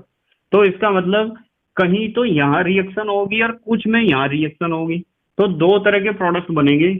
एक तो बेंजीन रिंग तो ये बना दिया हमने, इसके टॉप पे Cl है, कुछ में तो यदि यहाँ रिएक्शन हुई ये HCl निकल गया, तो जो जगह खाली है उसकी जगह तो दूसरा Cl जाएगा, क्योंकि इसने ही तो अटैक करके उसे हटाया वहां से। ठीक है बेटे, तो यहाँ Cl जुड़ेगा, एक तो प्रोडक्ट ऐसा बनेगा, और इसके साथ दूसरा जो प्रोडक्ट बनेगा वो ऐसा बनेगा। देखो, बेंजीन रिंग और टॉप पे Cl, फिर यदि यहाँ से HCl निकला है तो जगह खाली हुई तो वहां आएगा ये Cl।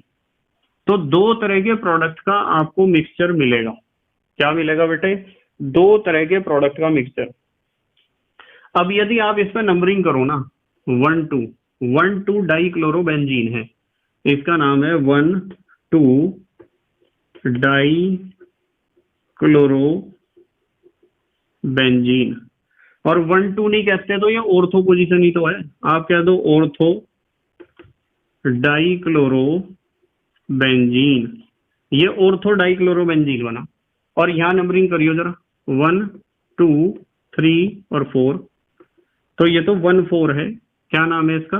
1,4 डाइक्लोरोबेंजीन, ये है 1,4 डाइक्लोरोबेंजीन।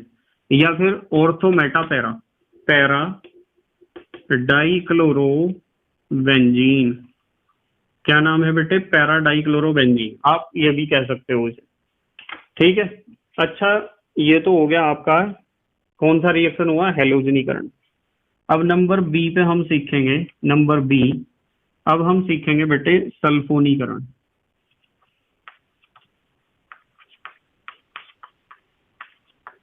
सल्फोनीकरण, ये लिख रहा मैं सल्फोनेशन। सल्फोनेशन, ये सारे इंपॉर्टेंट रिएक्शन है बेटे, ध्यान रखना, जो बेंजीन रिंग के ऊपर होते हैं। बेंजीन रिंग के ऊपर होने वाले सारे रिएक्शन इंपॉर्टेंट होते हैं। ये हमारे पास बेंजीन रिंग है, और बेंजीन रिंग के टॉप पे जुड़ा हुआ Cl क्लोरोबेंजीन है। ऑर्थो पैरा डायरेक्टर है, तो मैंने ऑर्थो और पैरा भी दिखा दिया एक एक H। अब देखना जरा ध्यान से भाई, सल्फोनीकरण में हमें रिएक्शन करना होता है सल्फ्यूरिक एसिड के साथ, और सल्फ्यूरिक एसिड को हमेशा इस तरह दिखाओगे आप, OHSO3H, ये कंसंट्रेट सल्फ्यूरिक एसिड है। देखो मैं नीचे लिख दूं H2SO4 है, ये क्या है? H2SO4। देखो H 2 है, हाँ जी है, सल्फर 1 है, हाँ जी है, ऑक्सीजन 4 है, 3 और 1 4 है। तो आप H2SO4 को हमेशा इलेक्ट्रोफिलिक सब्स्टिट्यूशन रिएक्शन में इस तरह लिखोगे OHSO3H। इस चीज को घुसा लो दिमाग में बिल्कुल। क्या होता है कि आप इसे जब गर्म करते हो तो आपको पता है सल्फ्यूरिक एसिड तो डिहाइड्रेटिंग एजेंट है, मैंने आपको सिखा रखा है। यदि कहीं से पानी निकालना हो तो कंसंट्रेट H2SO4 के साथ गर्म कर दो उसे, और यदि कहीं से आपको H2 हाइड्रोजन गैस निकालनी हो तो कॉपर के साथ गर्म कर दो। मैंने सिखा रखा है यदि कहीं से आपको HX हाइड्रोजन हैलाइड निकालना हो तो आप किसके साथ गर्म कर दो? एल्कोहलिक KOH के साथ गर्म कर दो। ये तीन चीजें मैंने बेटे आपको कई बार सिखाई हैं और आगे भी सिखाता ही रहूंगा। देखो, यहां से H और यहां से OH, या तो ऐसा रिएक्शन होना है, और या फिर यहां से H और यहां से OH, या फिर होना है ऐसा रिएक्शन। ठीक है, अच्छा एक चीज और बताता हूं आपको, जैसे ये हमने रिएक्शन करी, इसमें ऑर्थो प्रोडक्ट भी बना, पैरा भी बना। हमेशा ध्यान रखना है कि ऑर्थो प्रोडक्ट कम मात्रा में बनता है और पैरा प्रोडक्ट बनता है अधिक मात्रा में। बस इस चीज का आपको ध्यान रखना है, हमेशा की ये बात ध्यान रखनी है कि ऑर्थो प्रोडक्ट बनता है कम मात्रा में और पैरा प्रोडक्ट बनता है अधिक मात्रा में। चाहे कहीं भी आप इलेक्ट्रोफिलिक सब्स्टिट्यूशन रिएक्शन कर रहे हो बेंजीन रिंग के ऊपर, तो या तो यहां से पानी निकलेगा या तो यहां से। ये लिख दिया मैंने -H2O। क्योंकि यहाँ पास पास बेटे इनका जुड़ना थोड़ा मुश्किल है, रिपल्सन लगता है इनमें ज्यादा। और यदि यहाँ की बात करें दूर, तो दूर जुड़ने में कोई दिक्कत नहीं है, यहाँ इनमें रिपल्सन लगता है कम, क्योंकि दोनों ही यहाँ जो है एक जैसे एटम है ना, इसलिए। अब देखो ध्यान से, ये H2O निकल गया, तो प्रोडक्ट क्या बनेगा? या तो SO3H आएगा ऑर्थो पोजीशन पे, या फिर SO3H आएगा पैरा पोजीशन पे। तो दो तरह के प्रोडक्ट का मिक्सचर मिलेगा आपको। ये बेंजीन रिंग और टॉप पे बेचारा Cl है, यहाँ जुड़ गया SO3H, और ये बेंजीन रिंग और टॉप पे है Cl और बॉटम पे जुड़ गया SO3H। ये दो तरह के प्रोडक्ट का मिक्सचर आपको मिलेगा। इसमें जो पहला प्रोडक्ट है, नाम जरा ध्यान से सुन लियो, इसका नाम है orthochloro benzene sulphonic acid. Orthochloro benzene sulphonic acid, ठीक है। अब ऑर्थोक्लोरो क्यों लिखा? क्योंकि नंबरिंग यहां से स्टार्ट होगी। ये बहुत सीनियर ग्रुप है क्लोरीन के मुकाबले, क्लोरीन कुछ नहीं है, इसलिए नंबरिंग यहाँ से स्टार्ट होगी। इसलिए हमने बाद में जो प्रधान क्रियात्मक समूह है उसका नाम बाद में लिखा जाता है। दोनों में सल्फोनिक एसिड जो है वो प्रधान क्रियात्मक समूह है या सीनियर फंक्शनल ग्रुप है, तो इसलिए हमने इसे बाद में लिखा है ऑर्थोक्लोरोबेंजीन सल्फोनिक एसिड, ठीक है बेटे। अच्छा एक बात और बताऊं आपको बहुत अच्छी, नंबरिंग जब 1 2 कर रहे तो ऑर्थो की जगह 2 भी लिख सकते हो आप, 2 क्लोरोबेंजीन सल्फोनिक एसिड, ये भी नाम दे सकते हो आप, 2 क्लोरोबेंजीन सल्फोनिक एसिड। अब मुझे यूं बताओ यार, आप बताएं, हाँ नंबरिंग 1 2 3 4 नहीं करोगे क्या? और ये दोनों एक दूसरे के क्या हैं? Ortho Meta para, ortho Meta para, कुछ भी कह दो आप, पैरा पे ही तो हैं। तो यहाँ ऑर्थो क्लोरोबेंजीन सल्फोनिक एसिड है, तो इसका नाम क्या होगा? इसका नाम होगा, यहाँ लिख दूंगा इसका नाम, आप तो लिख लोगे कॉपी में अपना सही। यहाँ लिख रहा बेटे para chlorobenzene sulphonic acid, para chlorobenzene sulphonic acid. और पैरा क्लोरोबेंजीन को आप, ये P है, P 1 2 3 4, पैरा की जगह 4 लिख सकते हो आप, इसका नाम लिख सकते हो 4 क्लोरोबेंजीन सल्फोनिक एसिड, ऐसे भी लिख सकते हो 4 क्लोरोबेंजीन सल्फोनिक एसिड, ठीक है। मैंने शॉर्ट में लिख दिया, जगह कम है, आप लिख लेना कॉपी में पूरा। अच्छा जल्दी से स्क्रीनशॉट लो आप, पहले ले लिया बेटे स्क्रीनशॉट, ठीक है। अब नंबर C पे हम सीखेंगे बेटे नाइट्रीकरण। क्या सीखेंगे बेटे? नाइट्रीकरण, नाइट्रेशन, ये लिख दिया बेटे नाइट्रेशन। अब नाइट्रेशन को सीखेंगे हम, नाइट्रेशन या नाइट्रीकरण कैसे होता है। ये भी बहुत इंपॉर्टेंट रिएक्शन है। आप क्या करोगे, ये तो हमारे पास मान लो क्लोरोबेंजीन है, ये ले लिया, ऑर्थो पैरा डायरेक्टर है, तो हमने एक एक हाइड्रोजन एटम दिखा दिया। जब भी आप नाइट्रीकरण करते हो तो नाइट्रिक एसिड से रिएक्शन करनी होती है नाइट्रिक अम्ल से, और नाइट्रिक अम्ल को आप ऐसे लिखोगे हमेशा OHNO2, ये कंसंट्रेट नाइट्रिक एसिड है। देखो मैं नीचे लिख रहा HNO3 है, चाहे तो आप तुलना करके देख लो। H 1 है, हाँ जी है, नाइट्रोजन 1 है, हाँ जी है, ऑक्सीजन 3 है, हाँ जी है 3, 2 और 1 3। तो कंसंट्रेट नाइट्रिक एसिड की रिएक्शन करनी होती है और पानी निकालना है बाहर, तो आप कंसंट्रेट H2SO4 यूज करोगे इसके साथी के रूप में। यह डिहाइड्रेटिंग एजेंट है, क्योंकि अब आपके समझ में आ रहा होगा कि या तो यहाँ से और यहाँ से निकलेगा पानी, या फिर यहाँ से और यहाँ से निकलेगा पानी। भाई हमें पता है H2O तो निकलना ही निकलना है। और ये बेंजीन रिंग है आपका, और बेंजीन रिंग के टॉप पे Cl है, या तो यहाँ जुड़ेगा NO2 ग्रुप, और या फिर बेंजीन रिंग के टॉप पे Cl है और यहाँ जुड़ेगा NO2 group.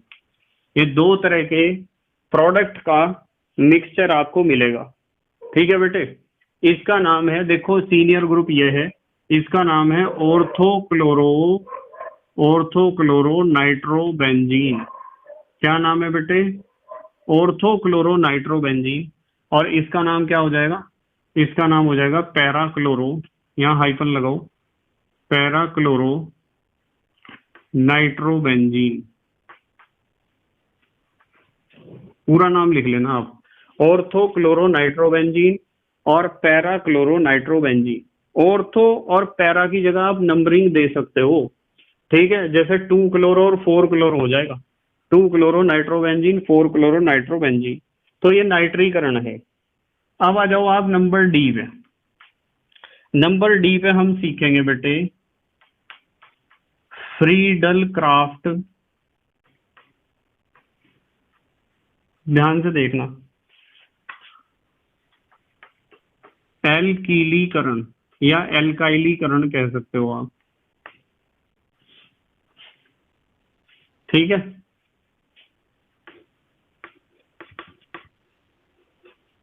Friedel craft alkylation, ये कंफ्यूजन नहीं होना चाहिए कुछ भी, पता है ना, वो नाम मैंने उसका लिख रखा है, कभी आप इस हेडिंग का पार्ट समझ लो, इसे हम नीचे पढ़ेंगे। यहाँ बहुत इंपॉर्टेंट रिएक्शन है। क्या होता है कि आपके पास कोई एराइल हैलाइड है, जैसे क्लोरोबेंजीन है, आपको बताया टॉप पे Cl है, तो ऑर्थो पैरा पोजीशन एक्टिवेट कर दी होंगी। इसका रिएक्शन Rx के साथ करना होता है, जैसे CH3Cl, पता है ना CH3Cl क्या है? CH3 क्या है? मिथाइल, और Cl क्या है? क्लोराइड। यदि मिथाइल क्लोराइड के साथ आप रिएक्शन करोगे, किसकी? क्लोरोबेंजीन की। और एक बात ध्यान रखनी है कि AlCl3 उत्प्रेरक का काम करता है, AlCl3 निर्जल होना चाहिए, एनहाइड्रस AlCl3, यानी कि बिल्कुल सूखा AlCl3। तो यहाँ से H और यहाँ से Cl, या फिर यहाँ से H और यहाँ से Cl, HCl निकलेगा। ये लिख दिया तीर के नीचे, साइड प्रोडक्ट को तीर के नीचे लिख सकते हो आप। तो CH3 ग्रुप या तो यहाँ अटैच होगा या तो यहाँ, बेंजीन रिंग टॉप पे Cl, या तो CH3 ग्रुप यहाँ अटैच हुआ, बेंजीन रिंग टॉप पे Cl, या तो CH3 माने मिथाइल ग्रुप यहाँ अटैच हुआ। तो जब बेंजीन रिंग के ऊपर CH3 means methyl group attach होता है, तो 11th में पढ़ा था, उसका नाम होता है टोलुइन। तो ये तो है ऑर्थोक्लोरोटोलुइन, वो है पैराक्लोरोटोलुइन, तो इसका नाम लिख सकते हो आप ऑर्थोक्लोरोटोलुइन। इसके बराबर वाला ऑर्थो ही तो होगा, इससे 1 2 3 वाला पैरा ही तो होगा। ये है पैरा क्लोरोटोलुइन, ये पैरा क्लोरोटोलुइन है। इसे ऑर्थो को आप हमेशा 2 लिख सकते हो, ध्यान रखो, 2 क्लोरोटोलुइन, और पैरा को हमेशा 3 लिख सकते हो, ऑर्थो को 2 और पैरा को 3, ऐसा आप लिख सकते हो यदि IUPAC आपको यूज करनी है, ठीक है बेटे। अब हम बात करते हैं, एक फ्रीडल क्राफ्ट रिएक्शन और है, उसका नाम है बेटे फ्रीडल क्राफ्ट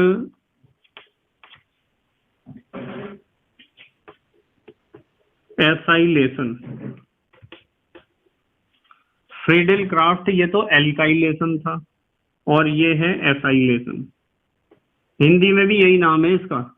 अच्छा हिंदी में लिख दूं, कभी प्रॉब्लम हो आपको, हिंदी में लिख दूं मैं,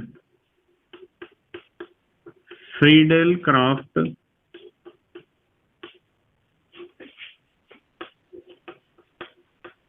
एसाइलीकरण, एसिटाइलीकरण भी कह देते हैं कुछ लोग इसे, एसाइलीकरण या एसिटाइलीकरण। बहुत अच्छा रिएक्शन है, ध्यान से देखेंगे, बिल्कुल ऐसा ही है। ये बेंजीन रिंग है, और बेंजीन रिंग के टॉप पे मान लो Cl है, यहाँ ऑर्थो पोजीशन और पैरा पोजीशन को एक्टिवेट कर देगा। यहाँ Cl भी हो सकता है, Br भी हो सकता है, I भी हो सकता है, F भी हो सकता है। मैं Cl बार बार इसलिए ले रहा हूँ क्योंकि क्लोरोबेंजीन हमारे कोर्स में है, इसलिए मैं यहाँ क्लोरोबेंजीन के ही रिएक्शन लिख रहा हूँ ज्यादातर। तो आप क्या करोगे बेटे, CH3COCl, ये एसिटाइल क्लोराइड है, क्या नाम है इसका? Acetyl chloride. देखो एक बात बताऊंगा बहुत अच्छी, यहाँ एल्काइलीकरण या एल्काइलेशन पता क्यों कहा? क्योंकि बेंजीन रिंग के ऊपर एल्काइल ग्रुप आ गया है इसलिए। देखो ये कौन सा ग्रुप आया? एल्काइल। भाई मिथाइल ग्रुप एक एल्काइल ग्रुप ही तो है। यदि मैं यहाँ रिएक्शन करता C2H5Cl के साथ तो C2H5 ग्रुप ना आ जाता है यहाँ, जहां CH3 आया है।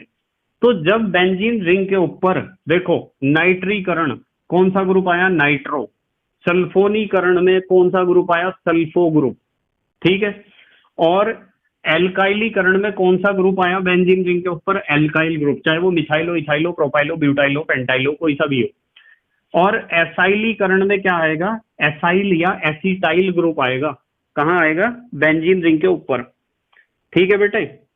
तो ये भी बिल्कुल ऐसे ही है, AlCl3 की प्रेजेंस में ही रिएक्शन होनी है। AlCl3 और निर्जल होना चाहिए, यानी एनहाइड्रस AlCl3 होना चाहिए। यहाँ भी या तो यहाँ से H यहाँ से Cl निकलेगा, या तो यहाँ से H यहाँ से Cl निकलेगा।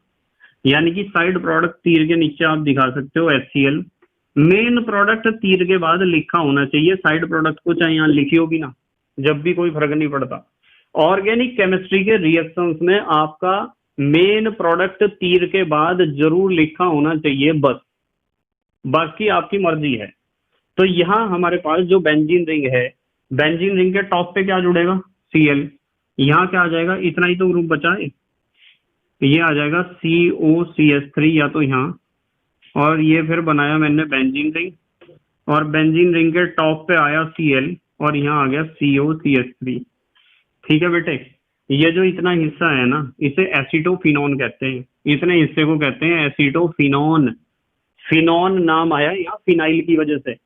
फिनाइल देखो, मिथाइल फिनाइल कीटोन नहीं है क्या? मिथाइल फिनाइल कीटोन, ये तो CH3 मिथाइल है और ये फिनाइल है, और बीच में एसीटोन है। एसीटोन को तो आप कीटोन ही तो कहते हो। ये जो CO ग्रुप है इसे कीटोन ही तो कहते हो। तो ये बेटे, यदि पहले यौगिक का मैं नाम बताऊं तो ऑर्थो क्लोरो एसिटोफिनोन है। देखो ऑर्थो पोजीशन पे है क्लोरो, मैं लिखूंगा ऑर्थो क्लोरो एसिटोफिनोन। बस ये नाम थोड़े खतरनाक हैं, इन्हें बार बार जब मैं आपको लिखवाऊंगा ना तो अपने आप प्रैक्टिस हो जाएगी इनकी आपको। और ये क्या हो जाएगा? Para, ortho Meta para, para chloro acetophenone. तो ऑर्थो क्लोरो एसिटोफिनोन और पैरा क्लोरो एसिटोफिनोन। आप ऑर्थो की जगह 2 भी लिख सकते हो, और पैरा की जगह क्या लिख सकते हो बेटे? पैरा की जगह लिख सकते हो 3, आपकी मर्जी है। अच्छा जल्दी से स्क्रीनशॉट लो, फिर अगले रिएक्शन बताऊंगा आपको। ले लिया बेटे स्क्रीनशॉट? ठीक है। तो सबसे पहले तो हमने सीखी थी बेटे न्यूक्लियोफिलिक सब्स्टिट्यूशन रिएक्शन, फिर हमने सीखी इलेक्ट्रोफिलिक सब्स्टिट्यूशन रिएक्शन जो बेंजीन रिंग पर होती हैं। अब हम थोड़ी सी कुछ अलग तरह की रिएक्शन सीखते हैं। ठीक है बेटे। मैं यहाँ डाल रहा नंबर 3, आप कुछ भी नंबर लिख लेना, आपकी मर्जी है। नंबर 3, लिथियम से क्रिया। लिथियम, लिथियम धातु होती है ना, लिथियम से क्रिया, रिएक्शन विद लिथियम। लिथियम से कैसे रिएक्शन करता है? जैसे मान लो आपके पास ये कोई बेंजीन रिंग है, चलो इस बार टॉप पे Br जोड़ दो, ब्रोमो बेंजीन बना दो। जब आप इसकी लिथियम से रिएक्शन कराते हो ना, तो लिथियम से रिएक्शन कराने पे क्या होता है कि LiBr निकलता है। ये लिख दिया मैंने -LiBr, साइड प्रोडक्ट है लिथियम ब्रोमाइड, और मेन प्रोडक्ट आ जाता है बेंजीन रिंग, और बेंजीन रिंग के ऊपर आ जाता है लिथियम। बेंजीन रिंग के ऊपर क्या आ जाता है? लिथियम। ठीक है। इसे आप कह सकते हो फिनाइल लिथियम, फिनाइल लिथियम, तो ये इसका नाम लिख सकते हो आप कि फिनाइल ग्रुप के ऊपर क्या आ गया है? लिथियम। अच्छा नंबर 4, मतलब ये नंबर 3 नंबर 4 पता क्यों लिखे? नंबर 1 में तो थी न्यूक्लियोफिलिक सब्स्टिट्यूशन रिएक्शन, नाभिक स्नेही प्रतिस्थापन अभिक्रियाएं। नंबर 2 में थी इलेक्ट्रॉन स्नेही प्रतिस्थापन अभिक्रियाएं, यानी कि इलेक्ट्रोफिलिक सब्स्टिट्यूशन रिएक्शन। और नंबर 3 पे हमने ली लिथियम से क्रिया। नंबर 4 पे हम लिखेंगे बेटे मैग्नीशियम से क्रिया, मैग्नीशियम से क्रिया। उन पहले वाले रासायनिक गुणों को दो हिस्सों में बांट दिया था हमने, जिससे आपको समझने में कोई प्रॉब्लम ना हो। मैग्नीशियम से कैसे क्रिया करता है? एराइल हैलाइड, देखो ये बेंजीन रिंग है, इसके ऊपर Br है, तो क्या है ये? ब्रोमोबेंजीन। यदि आप इसका मैग्नीशियम से रिएक्शन कराओगे, तो मैंने पहले भी सिखा रखा है आपको कि मैग्नीशियम की संयोजकता होती है दो, तो दो संयोजकता है तो इन दोनों के बीच में एडजस्ट हो जाएगा। ये बेंजीन रिंग है और इसके पास यहाँ बीच में Mg आ गया और इधर Br है, ठीक है। तो ये, इसे आप ऐसे भी तो लिख सकते हो, देखो इस रिएक्शन को ऐसे नहीं लिख सकते क्या आप कि बेंजीन रिंग ना बना के C6H5 लिख दो, C6H5Br, ये भी तो ब्रोमोबेंजीन है।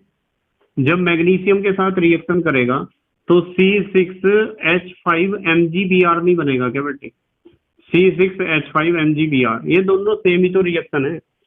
आपको सिर्फ एक बात ध्यान रखनी है कि ये जो C6H5MgBr है, फिनाइल मैग्नीशियम ब्रोमाइड है, नाम लिख दो इसका यहाँ, फिनाइल मैग्नीशियम ब्रोमाइड, यहाँ लिख दूं क्या? ब्रोमाइड, फिनाइल मैग्नीशियम ब्रोमाइड है। और बेटे RMgX नहीं है क्या? इसे आप ग्रिग्नार्ड कह सकते हो, ग्रिग्नार्ड रीएजेंट, या हिंदी में कहते हैं ग्रिग्नार्ड अभिकर्मक। ये ग्रिग्नार्ड अभिकर्मक है बेटे। चलो अच्छा, इस रिएक्शन को देखो, समझ में आ रही है आपके? अपचयन सीखेंगे, अपचयन। अपचयन को आप इंग्लिश में कहते हो रिडक्शन, अपचयन कह दो या रिडक्शन कह दो। चलो अपचयन या रिडक्शन की बात करेंगे। मान लो हमारे पास ये बेंजीन रिंग है और बेंजीन रिंग पे जुड़ा हुआ है Cl, तो क्या कहोगे? क्लोरोबेंजीन। इसके ऊपर आपको अपचयन करना है तो एक बॉन्ड ही तो तोड़ना है, तो 2 H चाहिए आपको, नवजात हाइड्रोजन। और ये 2 नवजात हाइड्रोजन कहीं से भी आप ले सकते हो, बहुत सारे अपचायक हैं, जैसे निकिल एल्यूमिनियम है, इसके ऊपर जब NaOH डाल लोगे, निकिल एल्यूमिनियम मिश्र धातु पे जब NaOH डाल लोगे तो अपने आप आपको नवजात हाइड्रोजन मिलेंगे। क्या मिलेंगे बेटे? नवजात हाइड्रोजन। और ये नवजात हाइड्रोजन इस बॉन्ड को तोड़ देंगे, एक H इधर एक H इधर, तो ये तो मिल गया आपको बेंजीन। जो नया H जुड़ा है उसे दिखाओ या ना दिखाओ, आपकी मर्जी है, मुझे तो पता है ये बेंजीन बन गया है। क्या बन गया है बेटे? बेंजीन। यहाँ बताओ ये क्या बना? HCl ही तो बना, हाइड्रोक्लोरिक एसिड या हाइड्रोजन क्लोराइड गैस, जो भी आप कहना चाहते हो। अब आप नंबर 6 पे आ जाओ और कान खोल लो अपने ढंग से। इंपॉर्टेंट लिख दिया मैंने, वैसे तो सारे ही रिएक्शन इंपॉर्टेंट है। इसका नाम है फिटिग अभिक्रिया, फिटिग अभिक्रिया या फिटिग रिएक्शन, ठीक है। FITTIG, फिटिग रिएक्शन इंपॉर्टेंट है। कोई भी बच्चा यहाँ अंक की बिंदी नहीं लगाएगा, फिटिंग नहीं है, फिटिंग नहीं है, फिटिंग अभिक्रिया नहीं है। जैसे आपके कपड़ों की फिटिंग होती है ना, वो नहीं है, फिटिग। एन गायब है, देखो यहाँ भी एन नहीं है, यहाँ भी अंक की बिंदी नहीं है। बहुत बढ़िया रिएक्शन है। देखो ये क्लोरोबेंजीन बना रहा मैं, ये क्या बनाया? क्लोरोबेंजीन। और यहाँ लिख दिया मैंने 2 सोडियम, और इधर भी मैं क्लोरोबेंजीन को उल्टा करके बनाऊंगा। ऐसा रिएक्शन याद हो रहा होगा आपके, कहीं पढ़ा होगा आपने जरूर। और यहाँ लिख दिया मैंने ड्राई ईथर, शुष्क ईथर, ड्राई ईथर है। बेटे वुड्स रिएक्शन नहीं पढ़ा था क्या ऐसा? वुड्स रिएक्शन में पता क्या था? वुड्स रिएक्शन और फिटिग रिएक्शन में डिफरेंस पता क्या है? वुड्स रिएक्शन में RX होता है, एल्काइल हैलाइड एल्काइल हैलाइड, और यहाँ एराइल हैलाइड है। जब एराइल हैलाइड का सोडियम से रिएक्शन आप कराओगे शुष्क ईथर की उपस्थिति में, किसका? एराइल हैलाइड का, तो बनेगा फिटिग रिएक्शन।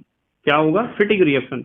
और जब एल्काइल हैलाइड का रिएक्शन कराओगे सोडियम के साथ ड्राई ईथर की प्रेजेंस में, तो होगा वुड्स रिएक्शन, WURTZ। तो इसमें क्या निकला है? पहले मेन चीज बताओ आप, मेन प्रोडक्ट कुछ मजेदार बना आपके लिए बहुत। देखो, देख रहे आप क्या बना बताओ? सुपरमैन का चश्मा बन गया। तो इसका नाम होता है बेटे डाइफिनाइल। क्या नाम होता है, डाईफिनाइल है। दो फिनाइल ग्रुप अटैच है ना एक दूसरे से, देखो डाईफिनाइल ही तो बनेगा बेटे। और दो Na2Cl हैं, साइड प्रोडक्ट निकलेगा 2NaCl। इसे कहते हैं फिटिक रिएक्शन। आप Cl की जगह कुछ भी रखते रहिए, Br रखो दोनों तरफ या कुछ भी रखो, आपकी मर्जी है। ये फिटिक रिएक्शन है, ठीक है। अच्छा जल्दी से स्क्रीनशॉट लो, आप स्क्रीनशॉट लो।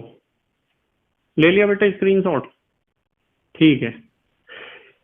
अब नंबर 5, 6, 7, 7वें नंबर पे हम पढ़ेंगे बेटे वुड्स फिटिग अभिक्रिया।